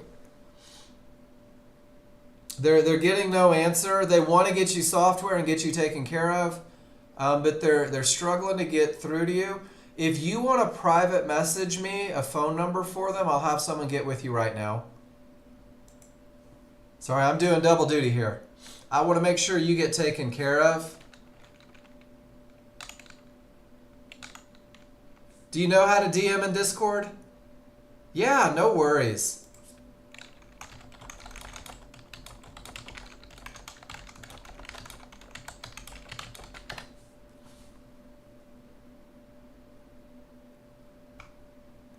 Maybe a number got put in wrong. Oh, no worries. Hold on. Let me give you a number. This is Mark Dean. We lovingly refer to him as Big Daddy. There's his direct number. Give him a shout. He'll have you loaded up this morning. No problem at all. And thanks for posting that and not just wondering what the heck was going on. Mark Dean rocks. Without a doubt. All right, let's see what we had here. This is Ron. And Ron gives me heartburn. Ron and Wayne. Wayne's not in here to give me heartburn today. So Ron says, I want you guys to understand that when you learn the high probability trend trade, you begin to see more patterns. And I love that you include that on your charts, Ron. Everything says down. And Ron says, you know what? With multiple divergences, I can usually get just a little something something back to the reversal bar marker. And this is his pirate trade. This is his against the trend trade. This is the not even close to a high probability trend trade. But I can tell you that this is a trade that he began to see when the other trades became easy. He knows that price typically pulls back to areas inside of triggers. He figured out how to time it so that he can capitalize a little bit, little counter trend. Great trade, Ron. It's funny how patterns work their way into your trading and you don't even realize that they are. And then one day you're like, whoa, I've seen this. I've seen this. Morgan, show me a picture of what you mean. I'm not sure if you're asking me or Ron. All right, Josh. Odds favorable momentum. Everything's going up. Potential to break. Instead of getting in at the area, you decide to get in on the way up. Nothing wrong with that. Had entry 2 ticks above the mid band. Not sure why it filled you there. Because the market was moving fast, I suppose, Josh. And then just beautiful money all the way up. Isn't it funny how that happens? One day you're like, oh, I've seen this. Great trade. It's a 50-50, no divergence. Might be due to your internet lagging. It may be, or it may have just happened so fast. One of the things is when your trade is right, it goes fast typically. And Josh, you just might not have had anyone to pick up your side of it. And then you get out. The first one says target. The second one says you closed it out. Why? Everything was screaming in your direction. Oh, because your ninja kept us. That's a good reason. That's a great reason. Beautiful trade, dude. Great job. One thing I've noticed from like your last 5 or 6 charts is that you're really nailing entries and you're, gosh, you can feel the stress leaving your trades because you're really focused. Assuming I'm seeing all of them. Great job, dude. And then Ron. So guys, you're going to hear me say chili dog in the room. Were you right about the little triggers on the 50-50 making it better odds?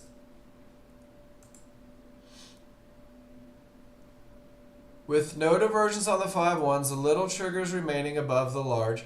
So your question is, does having odds favorable momentum on the small chart and the large chart create an advantage? Say it like that. What do you think? If you have odds favorable momentum on both charts, whoops. No, it's not a dumb question. What it means, Josh, is that you're recognizing things, that you're seeing things, that you're speaking to yourself in terms of advantages, and it's paying dividends. It helps it so much that it's a part of the KISS plan, the best of the best. The best of the best. Yeah, when you say it out loud versus your head. That's why I want you guys talking out loud. That's why I want you scaring the hell out of your pets.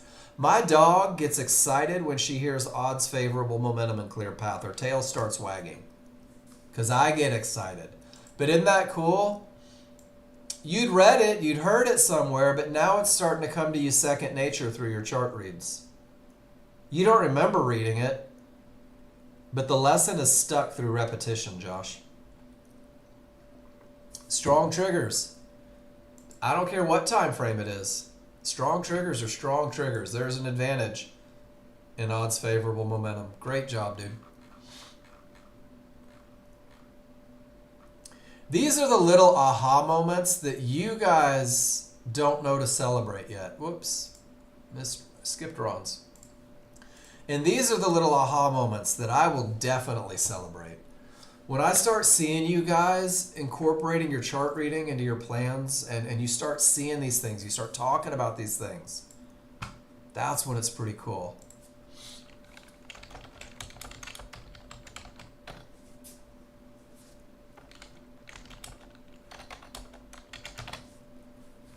All right, so this is the chili dog.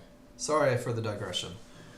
What is the chili dog? Well, it's a silly name given to a beautiful trade. It's a silly name because the idea is when Ron started posting this one.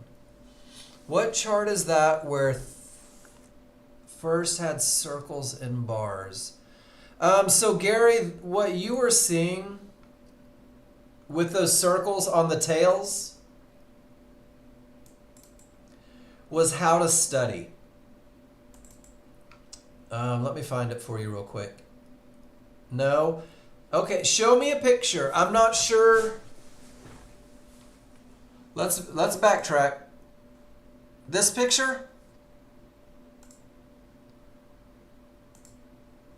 That one had circles on bars. We're talking about this picture?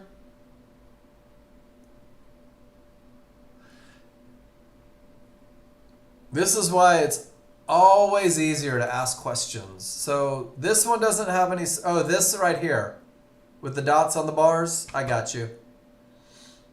This is what's called a market flow chart. This is a range chart. Each bar is 8 ticks. It shows the highest volume area of each bar. It shows you concentration of buyers and sellers. Gary, this is, I don't know how old you are, but if the vent hood is on in my kitchen, I have trouble having a conversation with you because of all the noise in the background. This, for the brand new user, is a tremendous amount of unnecessary background noise until you learn 2 charts. Once you get 2 charts down and you understand your rules, there's some opportunities that present themselves with this range chart. Market flow is amazing, but it can be a little confusing to the new user. And this chart only comes into play when the Renko charts tell you that your rules are met. So you'll get there, and I'm always happy to teach it.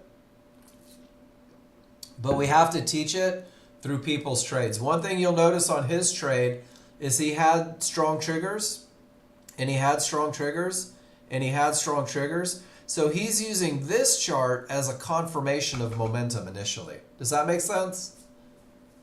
And you could talk for 17 days straight. It's market flow, absolutely.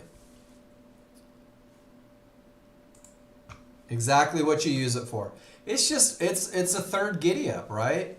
It's that, oh my gosh, one more reason why this trade is more likely to go up than down. And what's funny is you could build 10 time frames worth of charts, and if every one of them had odds favorable momentum up, you would never dream of going down. And that's all it is. It's just one more layer. But for the brand new users, it's not always necessary. All right.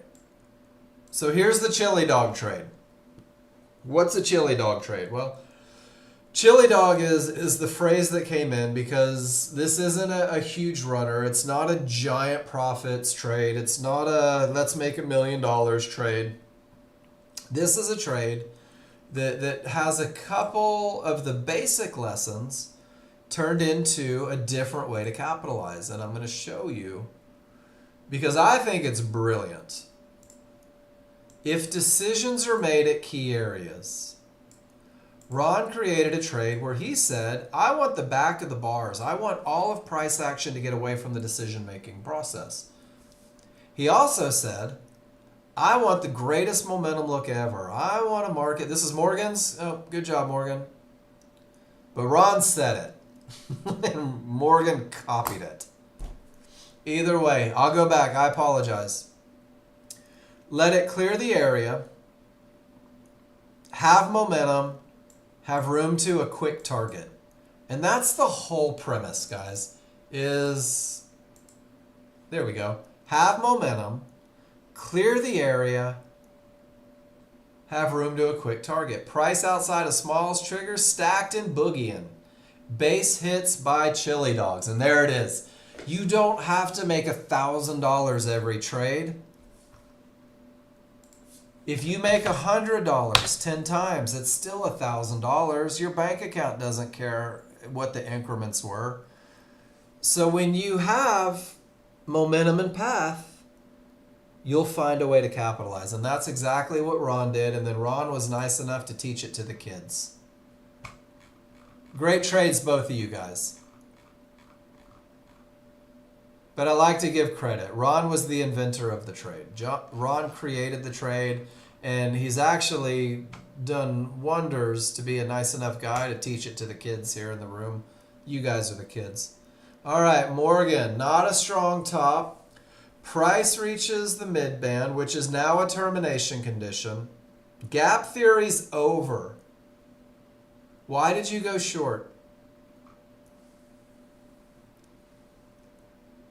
Eval account ends today. If it wasn't this, you would never use this many contracts. So eval accounts don't end, Morgan. They refresh. Oh, you canceled it? Okay. This is an aggressive trade because you came from a bad top directly into a termination. Small triggers are screaming up on the NASDAQ, right? You're banking that it's going to continue down. And it did.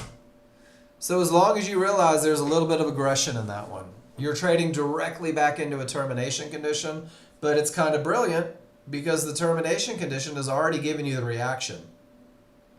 And it went large triggers right where you expect it, and then you enter the market. So it's great. Just understand this is the decision-making point, whether they're going to continue up or back down. You got in on the good side of it and made some money. Chart reading, guys, that's it. Once you learn how to read your charts, things start to pop off of them. All right, Andy, let's see what we have. Whew. Odds favorable, clear path.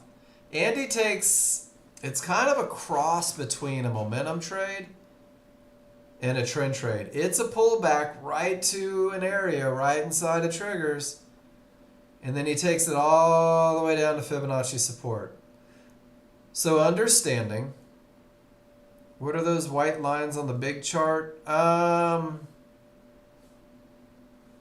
go right back to it. Hold on, Morgan. With everything down in a clear path, sell the market at an area inside of triggers, understand where the market is likely to go, profits at fibs. Absolutely beautiful. This is yours, Andy. We're talking about yours. And then there's something else that I'm going to point out.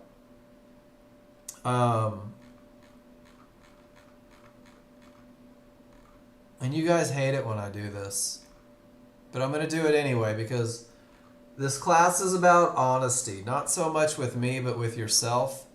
Guys, you can lie to me all you want. It doesn't faze me at all. Never mind, Andy. I think yours was from yesterday that I saw.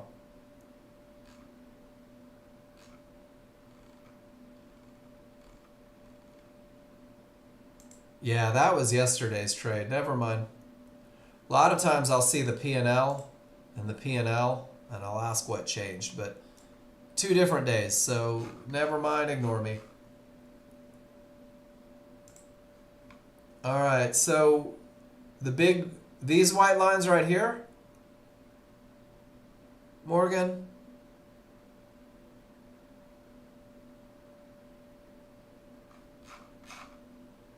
So this is a 21 EMA. So when my brother has something on his charts, and he creates the new workspaces, sometimes he leaves things on there that don't need to be there. That would be one of them. So if you wanted to, you could right click on your chart and go to indicators. And down here, you'll see EMA. Just highlight it and remove it. You don't need it. It's not going to do anything for you. Okie dokie.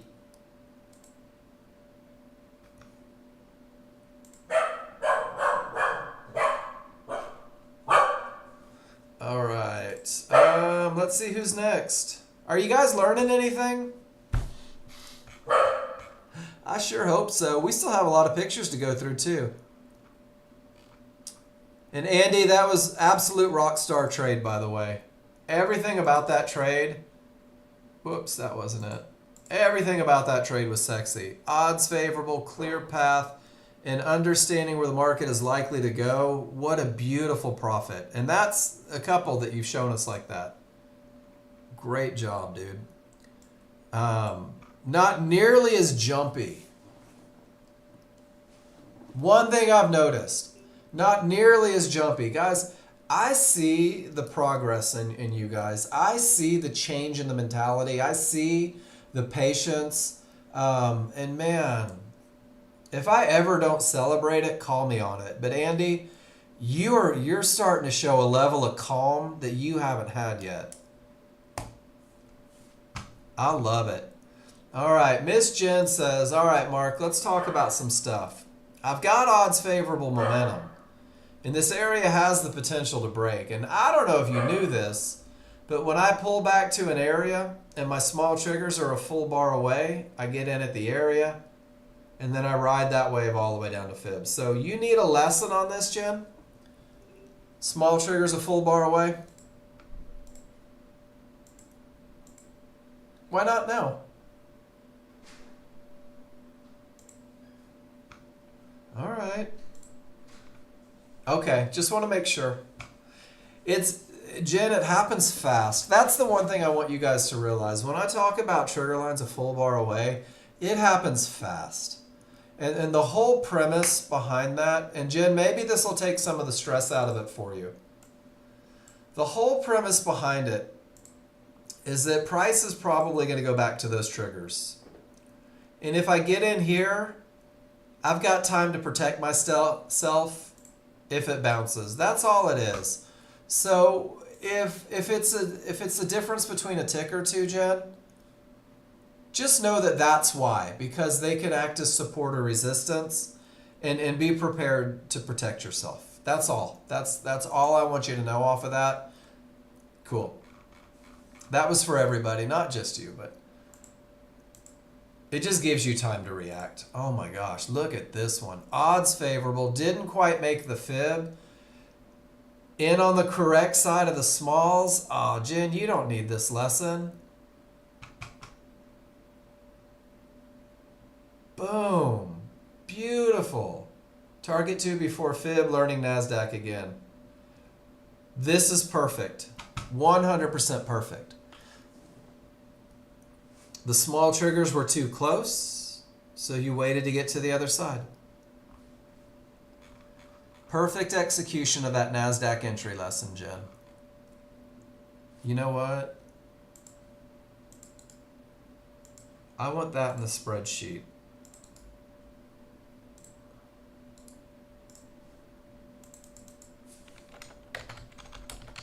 Jen says wait for close on correct side. There we go. Because that's awesome. That was a good one. All right. And a man. Odds favorable. Potential to break. Potential to break. Right? Andy, not clear path. I try to be a great teacher. Thank you for that. Does that make sense? The smalls are below the divergence low, but the large are above. So it's not broken yet. Guys, stop. You're giving me a big head. My wife's going to be so mad at you two.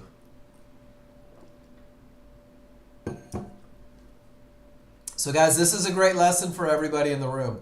If the small triggers smash through with odds favorable momentum, but the large triggers are still above, this has the potential to break. You got swear botted, Andy. But look at his entry. Perfect entry, all the momentum. I mean, easy money all the way down. And when it goes so fast you can't move the second one, that's outstanding. Andy, yeah, you need better glasses because that line was there for 4 minutes. That's getting caught up in the moment. Another beautiful trade though, Andy. I mean, you have crossed over. No. I'll say damn. They don't censor my microphone. And I have been known to swear in this classroom. My apologies if it affects anybody's fragile disposition. All right, Steve Diego. I love it. Steve stacks his charts. So let's see where we're at. Odds favorable momentum, strong triggers, breaking multi-fibs, potential to reach next area. All right. So let's look at his entry. Directly into the yellow 1-to-1s. I mean directly into the yellow 1-to-1s. Not much room to the fib. Just tight. Steve Diego, are you in here? Your trade was down here. At this point, you've already reached trouble and you were a couple ticks off. So maybe the fear of missing out a little bit, but 2 divergences directly off a 1-to-1. I was already break even into this trade. I said that's something that could really reverse the market. I'm not going to leave any risk on it. And fortunately, fib beat 1-to-1 on this one. And then you're out of trouble. And then, yeah, you're absolutely right. There's that momentum trade going to the next area. So I like the look on the large chart. I took the same trade, but I think it's really late. And there, every now and then there'll be a point where you just say, man, I knew this was the trade, but now I just don't have the room I need to make money. I don't have the room I need to feel good about risking that much going into a trade. So odds favorable, everything says down, and there's that momentum just jumping in. Get below the areas and then out at the areas. And this is absolutely gorgeous. This is that chili dog and Steve Diego perfect execution. So James, right now to use it on the go, you'd have to use it on a laptop. But absolutely, if you've got a connection, you can use it anywhere where you can get a signal strong enough to put it in, to put in the data. It's a little bit of a draw. But my brother, John Novak, who owns the company, who wrote the software, we are extremely close to a browser version, which means that you could literally open it up on your phone. You could open it up on an iPad. So if you're over the road and you know want to do it anywhere, absolutely. I went from Austin, Texas, all the way up to Oregon. And I taught this classroom and traded with the software throughout the entire Southwest and up the coast. I just had to do it with an internet connection and my laptop. And then once the browser version's in, I have been at a different job that I do every now and then, sitting on my iPad with TradingView. Oh, right on. There's a lot. I'm pretty cocky. I say this is the best stuff out there. I'm not afraid to say that. And I teach you how to prove it. There's a lot out there. And one of the things about the software is you always hear buy low, sell high, right? Fibonacci helps you understand where buy and low has the potential to be. And then we've got a proven methodology. We've been teaching people to day trade for 28 years. We have a proven methodology that couples a little bit of a momentum indicator with those potential highs and lows. And the whole sole purpose of this classroom is to teach you that trading is just patterns. So we teach you the first pattern that allows you to recognize advantages, and then from there you tend to see a little bit more. You begin to see other patterns. There's so much you can do with the software, but we take a very remedial approach in this room. Defining momentum through trigger lines, defining path using Fibonacci, and then pinpointing exactly where the market is most likely to continue. And this right here is what I teach every morning. That bounce off of an area inside of Fibonacci for continuation down with what the big chart says. So I'm excited to have you. Keep it basic. Learn the basics first. Learn a couple concepts like momentum and path, and it'll open every door that you want open with the software. Been doing this for a long time, and the path has been the same.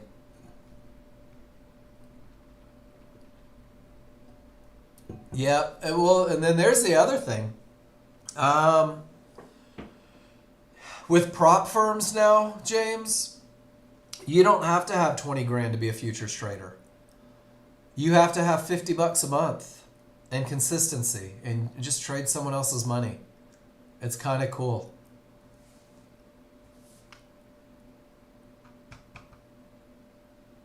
Awesome. Ron, go live life. One of the beautiful things about what we do. Make your money, go play golf.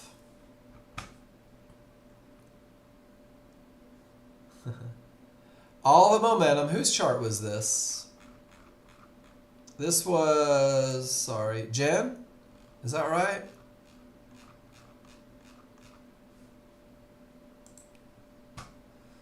So let me see where we're at. You've got a big red circle here at 21,730.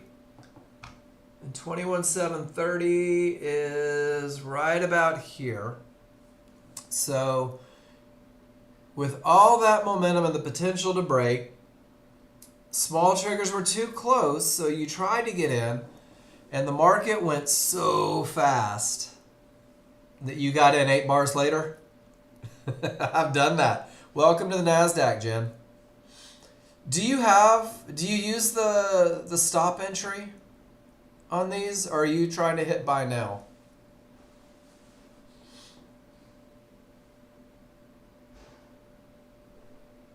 So you can't use a limit order for a close on the other side. You would have to use a buy stop. Okay. And it still slipped you that much, huh? I love that. Marlon, been using Nexgen for 2 months, getting funded with prop firms on a consistent basis. Shoot, thank you. Have you gone to Trustpilot and left us a review? The world would love to hear that. The world would absolutely love to hear that, and I would appreciate that review. Talk about your software. Talk about your funding. Talk about your education. We appreciate those a whole lot. We are a world driven by reviews these days, and people love to leave bad ones. I always encourage people to, I'm the guy that leaves all the good ones. But Jen, once you're in, everything says go to the fib, and you do. And you're able to sit out the trend trade, and then you get paid. That's amazing. And the market went nuts at 10:30, something said. So James, the email is your trucking business, and before you got your own business, you were running 65, 70 hours a week. I've done that. Yep, I haven't been able to work all this past year because I'm having to watch your kids. Daycare is too high. I get that too. Awesome. I'm glad you found it too. So James, remember, we are the world's greatest hammer, but you've got to learn to swing it, and that's what this classroom is for. For those of you that are new, owning the software doesn't make you a great trader. Learning how to use the software, learning to be a chart reader, and that's what we do every day, and we're committed 100%. So get comfortable participating in the class. Get comfortable participating in the class. And Jen, way to make money even with the psychosis.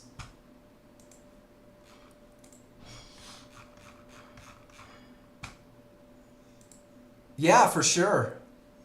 Um, Give me 1 second, James, and I'm going to address that. But I want to talk about Ron's trade again. Marty, are you in here? Are you listening?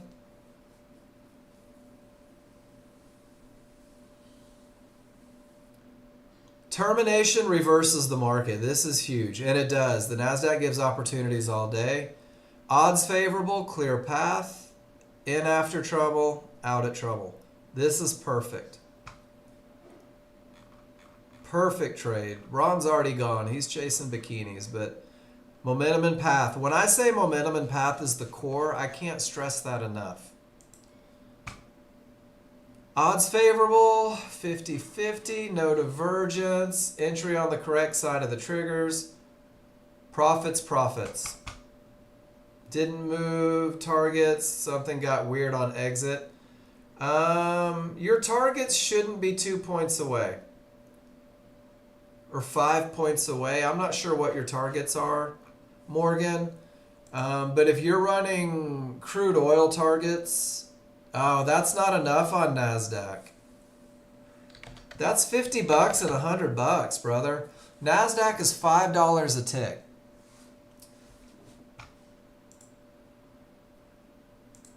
So your typical NASDAQ is going to have a 24 stop. And like 40 and 60 is a good thing to do. 12 is too small. 10 and 20 isn't even worth your time. 20 ticks isn't even a full bar on the NASDAQ. On your entry chart, one full bar is 26 ticks. It can go from top to bottom.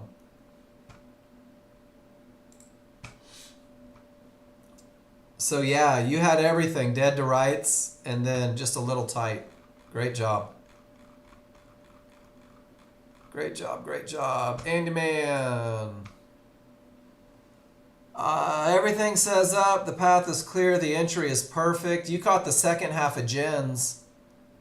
And it happened so fast you couldn't move your targets out any further. I love that. I love it when you guys take trades that are so amazing, you can't even move your targets because they get hit so fast. That's awesome. And we saw that a couple times here. Pretty cool. And Morgan, that's a good thing. On NASDAQ, you would have been out before that first bar even printed, watching everything go without you. So you got to give NASDAQ a little room on the stop side and the target side, guys. And then James, you still in here? Yeah. So James, from the Nexgen page, if you go, or this is the YouTube streams, I'm going to show you a couple different things. These are my classroom every day. And the first hour is the same hour every day. It is 3 rules, 2 charts, how to identify them, what they mean to you, how to study them. Here's your plan. First hour is the same every day. So you can go back and watch those, pause them. If you have questions, take a picture of whatever you're looking at, bring it to the classroom. Under playlists, there's a 60-second video series, and this is me talking about all those individual concepts and trying to give a lesson in 60 seconds on it. Super simplicity. So those are a great place to go, but I can tell you it's the feedback in the classroom that's going to get you to where you want to be. Study the ideas, study the concepts, but make sure that you're participating because that's what's going to pay dividends long term. Making sure that you're reading the indicators correctly, making sure that you're understanding the rules correctly. That's all I ever ask of anybody is give me the option and the opportunity to give you feedback on what you see to make sure you see it correctly. All right, Tracy. And this is a great example of how to post a question in the room. I like that, James. Just making sure my thinking is right. This is just a pivot, and it's not even from divergence, Tracy. It created the divergence. And until the large sugars cross, then it's a strong top. Nope. So close. Are you with me, Tracy? I'm going to go to so close. So close. And James, one of the things that I'm going to say, because failure's not an option, you've got a lot riding on this. There's one thing that tends to produce results, and that's the process. And there's one thing that tends to kill results, and that's looking for money. Let the money be a byproduct of the process. People that focus on the dollar amounts don't find them as quickly as people that focus on trading with advantages. All right, Tracy, I'm going to give the lesson on this one. And I'm also going to give you, because I also wrote little funding blogs, and this is a good one, the difference between a pivot and a pivot stop out. I'm going to drop that in the room. So price comes down, and this is where that language from is very important. So in order to create a divergence low, first the market must move down, and then it has to move up about 2.5 bars. And this is what creates the pivot. So that loss of momentum creates this blue line. That blue line doesn't even exist until about the 3rd bar up. Does that make sense, Tracy? So on its own, this is nothing more. This will never be a termination condition. This is always just a pivot with a loss of momentum. It's when price reaches that divergence low and the triggers remain above, now it's a termination condition. And if that termination condition reverses the market, now it's a strong bottom. Does that make sense? So first, where did your picture go? That's just a pivot with divergence from the middle of nowhere. If price comes back and retests it and then reverses it, then you end up with that strong top. And remember, the strong top isn't mandatory. A strong top doesn't guarantee anything, but a strong top makes maybe this 50-50 a little more likely to work. A strong top makes the mid-band a little less likely. So where did the price retest? Let me go back to my picture. Here, let me do this. Let's see if we can go find a real-world example real quick.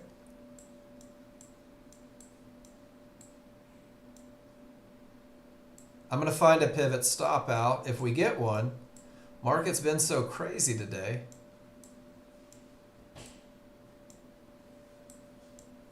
Man, oh man. Okay, here we go.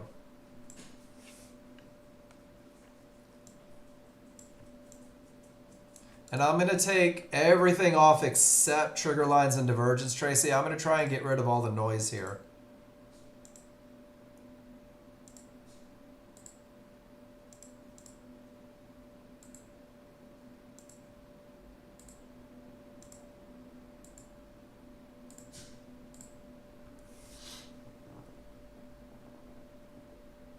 I love that question, though. Thank you for the question, because this is a pretty misunderstood concept.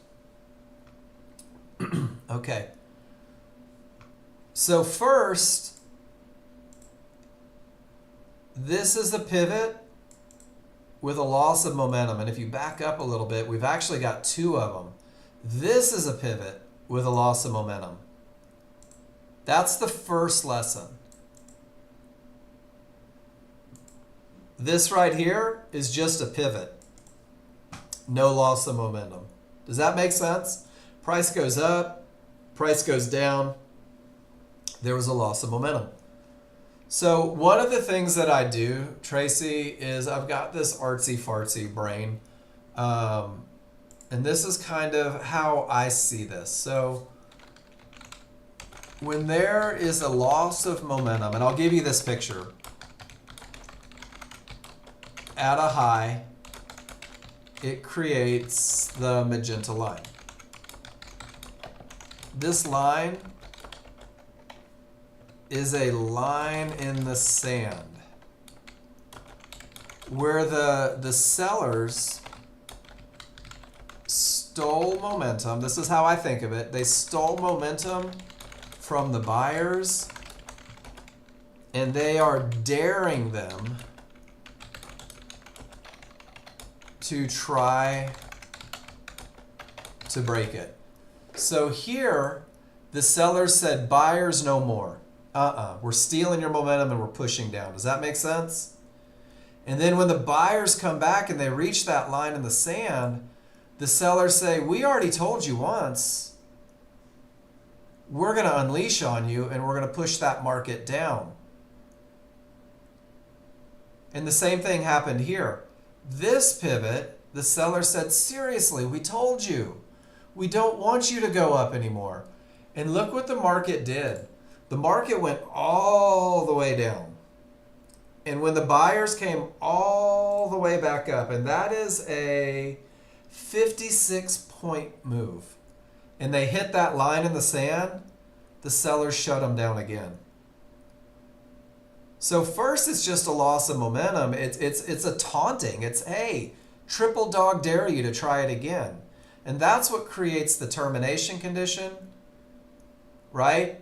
They hit it, the triggers stay below, and then when it reverses, now it's a termination condition that reverses the market, and that's the recipe for the strong top or bottom. So, okay, so let me show you your picture. Your picture is just a loss of momentum at a pivot. And that's what I want you to get out of it first, is it's just a loss of momentum at a pivot. The recipe for a termination condition is first it's a termination condition, and then it reverses the market. So we were missing the part of the equation where it is defined as a termination condition first.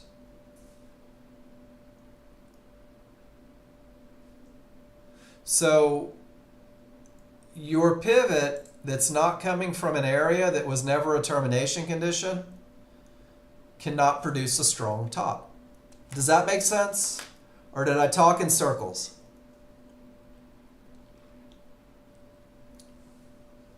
So you said then it's a strong top, but it's not because it wasn't.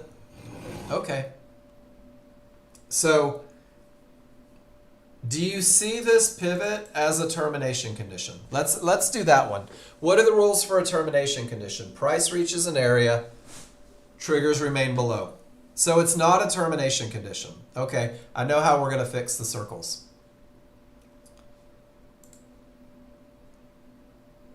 The only way you can ever have a strong top, is if it's a termination condition first. So the second you have to say it's not a termination condition, the idea of a strong top or bottom is off the table.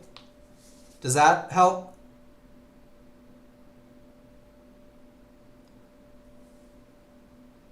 So here's your definition. A strong top or bottom is a no triggers through termination that reverses the market. Do you have a no triggers through termination?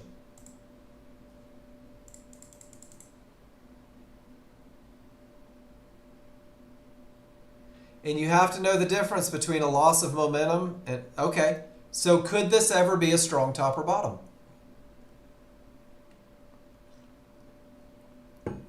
No, perfect. So check this out.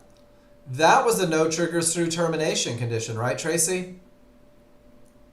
Do you see it? Is it a strong bottom?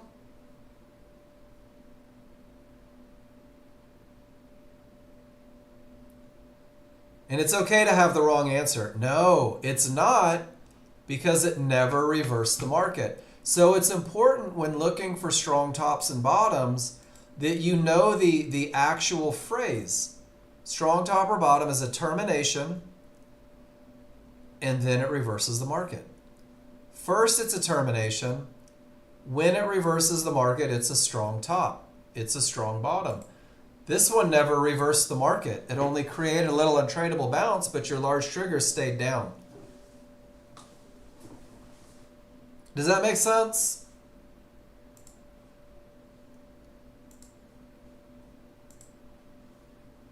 Awesome. So, and whether you need this lesson or not, I'm going to go back and we're going to turn it into a lesson.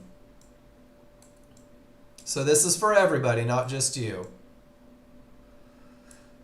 Let me find a good example. Okay.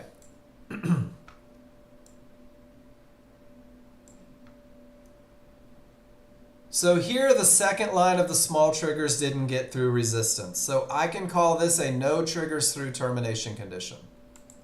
Are you good with that? Everybody in the room, there's your termination condition. When that termination condition reverses the market, now it's a strong top. And a strong top is the precursor to the highest probability trend trade you can take. So if we take the square for the termination, here's our termination condition. But I never got a roll of the triggers, which means even though there was a huge bounce, it's still a weak bottom until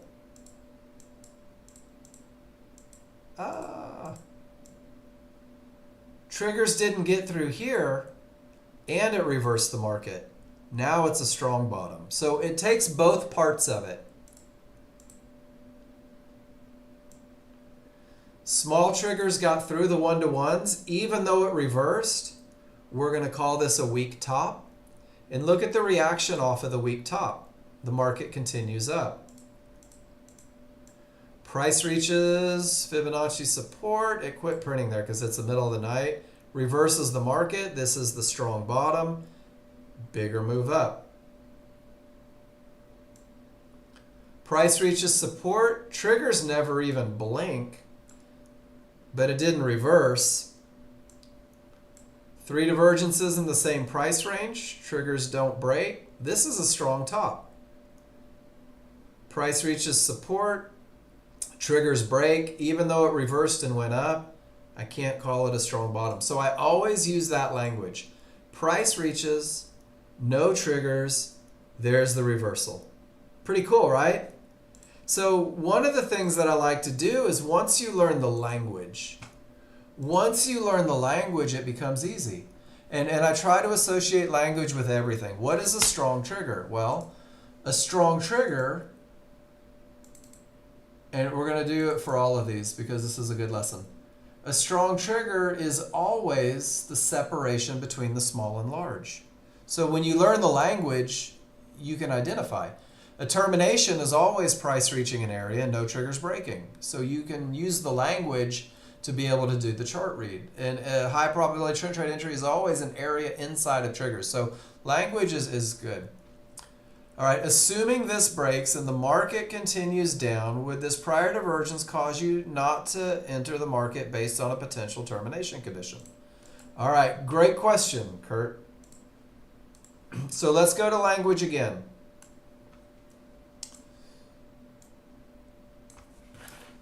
And I like the way you did this.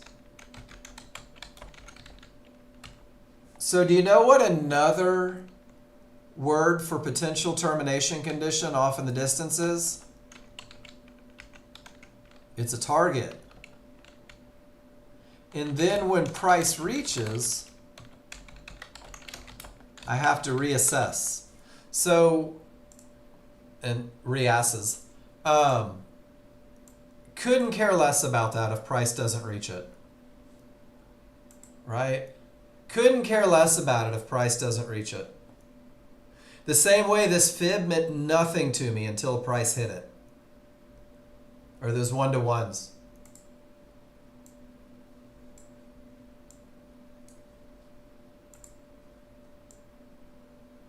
But there's a great example of how a divergence low becomes a termination. How a divergence low becomes a termination. Pretty cool. Guys, if you don't think that's a line in the sand, and look what rule number 2 does for you here.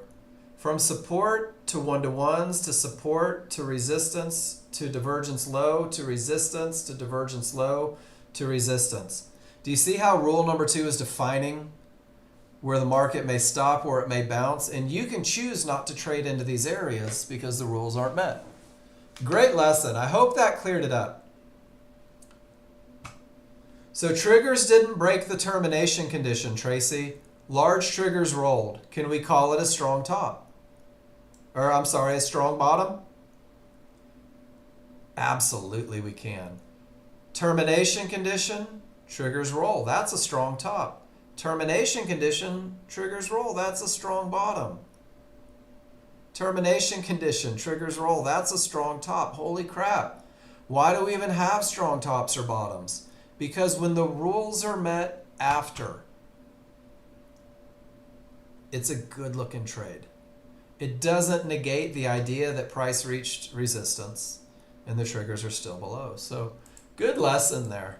I appreciate that question because I think that's a really common question that a lot of people just don't ask.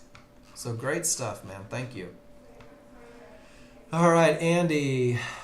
Odds favorable momentum, bad bottom, weak bottom, divergence prints, not a good trade. And sure enough, waiting for better looks paid off this time. I love these pictures. My rules aren't met. I choose not to trade. And Andy, it kept you out of a big ugly loser on the NASDAQ. Great job, dude. Man, you guys made me miss my second break. Good job. This is when class is amazing. When you guys participate like this, class is unbelievable. Clear path waxing triggers. What the hell is a waxing triggers?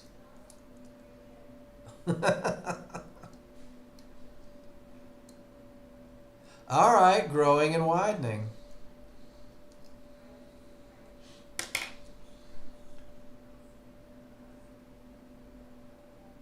So why did you sell the short from the middle of nowhere? What made you sell without an area?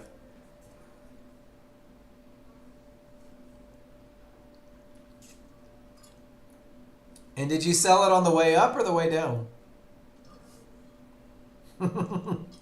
Josh. I can't see your entries. 2168, 68. I know, I see that. But you put sell short at the top of that bar. Why? Why did you sell short, Andy? You didn't have an area. It wasn't the bottom of the triggers. How did you pick your area for short? And when it was finally doing everything it was supposed to do, how did you pick your... Do you see how... That's a tough one for me. I'm just curious why. How did you know it wasn't going to go up to the mid-band? How did you know to get in at the high tick of that bar? How did you know it wasn't going to close the gap to those triggers? How did you know without momentum it wasn't going to go all the way up to resistance? Does that make sense? I'm not beating up your trade, but I want to make sure that what you're doing is repeatable. Everything else you've shown me today has been from an area inside of triggers. This is the first one that seems to jump in the middle of nowhere at the top of a bar. So, as somebody whose job it is to recognize patterns, I realize that you've just deviated from your pattern. And you don't have to answer in the room. If it was intentional, awesome. If it was luck. So because the momentum wasn't the best, you chose to enter at the top of the bar without an area. This goes back to that when you say it out loud, it sounds silly. So can I offer 2 cents on this? Lucky guess, I think, is the right answer. So if this isn't the strongest, but the path is clear, doesn't it stand to reason that without momentum, the retracement might go deeper? Does that make sense? Without the advantage of odds favorable momentum, you could say, man, that retracement may go a little bit deeper. So check it out. There was their attempt to go deeper. I don't know how you pick that as an entry, but that bar that goes down after their attempt, I love that, because what that does for me is it establishes my risk. It's sending me in the direction of everything. And it means that I didn't have to guess where the retracement was most likely to end. I was able to catch it after the buyers failed trying to push up. Does that make sense? I love those little blips like that, Andy, and I'll use them on the chili dogs when I see and that's all they are. It's like a little buyer fight going, ugh, and it doesn't work. I love that. It's a great trade, dude. You had every reason in the world to go short. I just want you thinking about your entries when they're a little unconventional. How do you establish risk if you're getting in on the way up? Is risk all the way up here? Eek.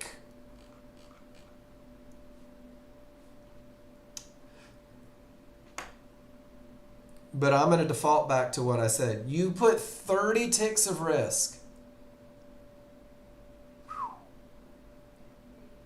All right. That's an arbitrary number, not at all where the market shouldn't go. It's a great trade, Andy. I'm just trying to show you how maybe you could take it with a little less risk. All right, waited for the back of the bar to clear trouble. Odds favorable momentum, yes. 7-tick stop, stopped out. Yeah. Kurt, you did this about as well as you could have. You had the momentum, the back of the bar cleared, momentum on both charts, absolutely nothing in the way. You followed the plan, man. It just didn't work. Cost of doing business, brother. That's it. Cost of doing business. I feel comfortable saying that anybody that trades that trade in here would have been happy to take that trade. Did any of my chili doggers take a loser there? I would have taken that loser. 100%. Great job, dude. That was yesterday. Jen drank a lot of caffeine. She's watching the NASDAQ today. Didn't take it, wasn't watching. Okay. Would you have, Morgan? Would that have fit your chili dog plan? Let's sell it like that. There is no probably. It's either a yes or a no.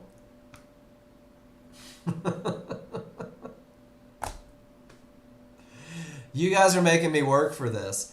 Assuming you were watching the S&P at this time, saw these advantages, would you have taken the trade based on your plan? Yes, the answer is yes, guys. Thank you. That's not so hard.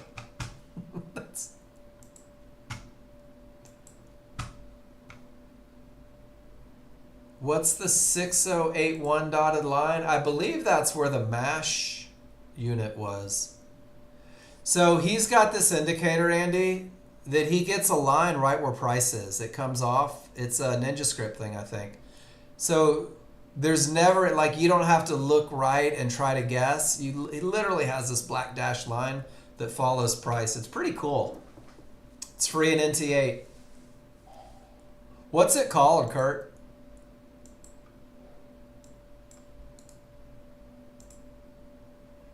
Well, that's not very creative, is it? So check it out. Boom, it puts a line right at price. That's pretty cool for you guys that like to keep up with that. I think that would freak me out. I can't watch that. But that's pretty neat for you guys that think that would be beneficial. Because what does it do? It lets you know. Well, I don't know, because price could get above, but not too.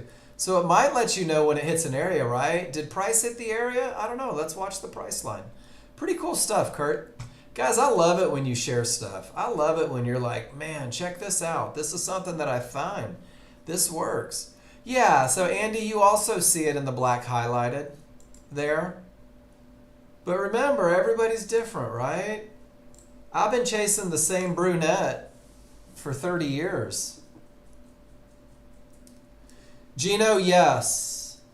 Yes, Gino, 100%. You should buy and sell when the rules are met. Ba-dum-bum. Good to see you in here, man. Hope you're doing all right.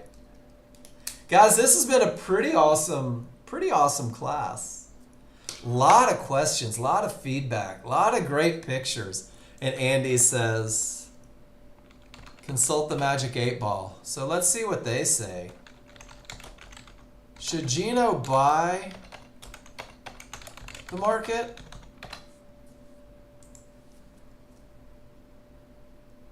Don't count on it. Uh-oh.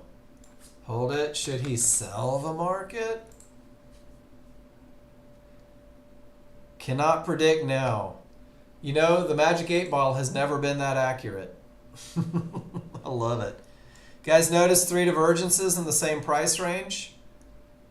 Just a couple of termination condition with the termination condition.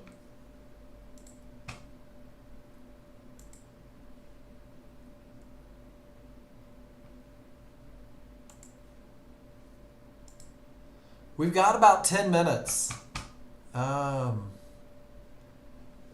Gary 41623, how you doing? I know it's a lot to take in the beginning. James, I know it's a lot to take in the beginning. Once you're with me like 2 or 3 days, you begin to realize that I say the same thing every day. That the rules are consistent. Momentum is always momentum, and I use language a lot to help you identify things. A clear path is always a clear path, and a termination is always a termination. And I try to take a lot of the gray out of it for the brand new users. I try to keep it very black and white, very focused. And you can look at your charts and say, well, shoot, I don't have momentum or a clear path. And then your job is to choose to do nothing. Your job is to say, you know what, until I get the advantages that I need, my money's worth doing nothing. It's a business. If you owned a restaurant, you wouldn't be like, well, I know that beef has been out of date for 7 weeks, but I just want to make a burger. Can't do it. That's a horrible analogy. I'm horrible at analogies.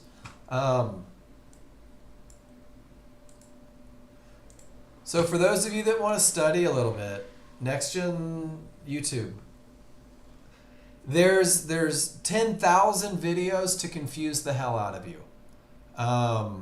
Keep it simple and focused.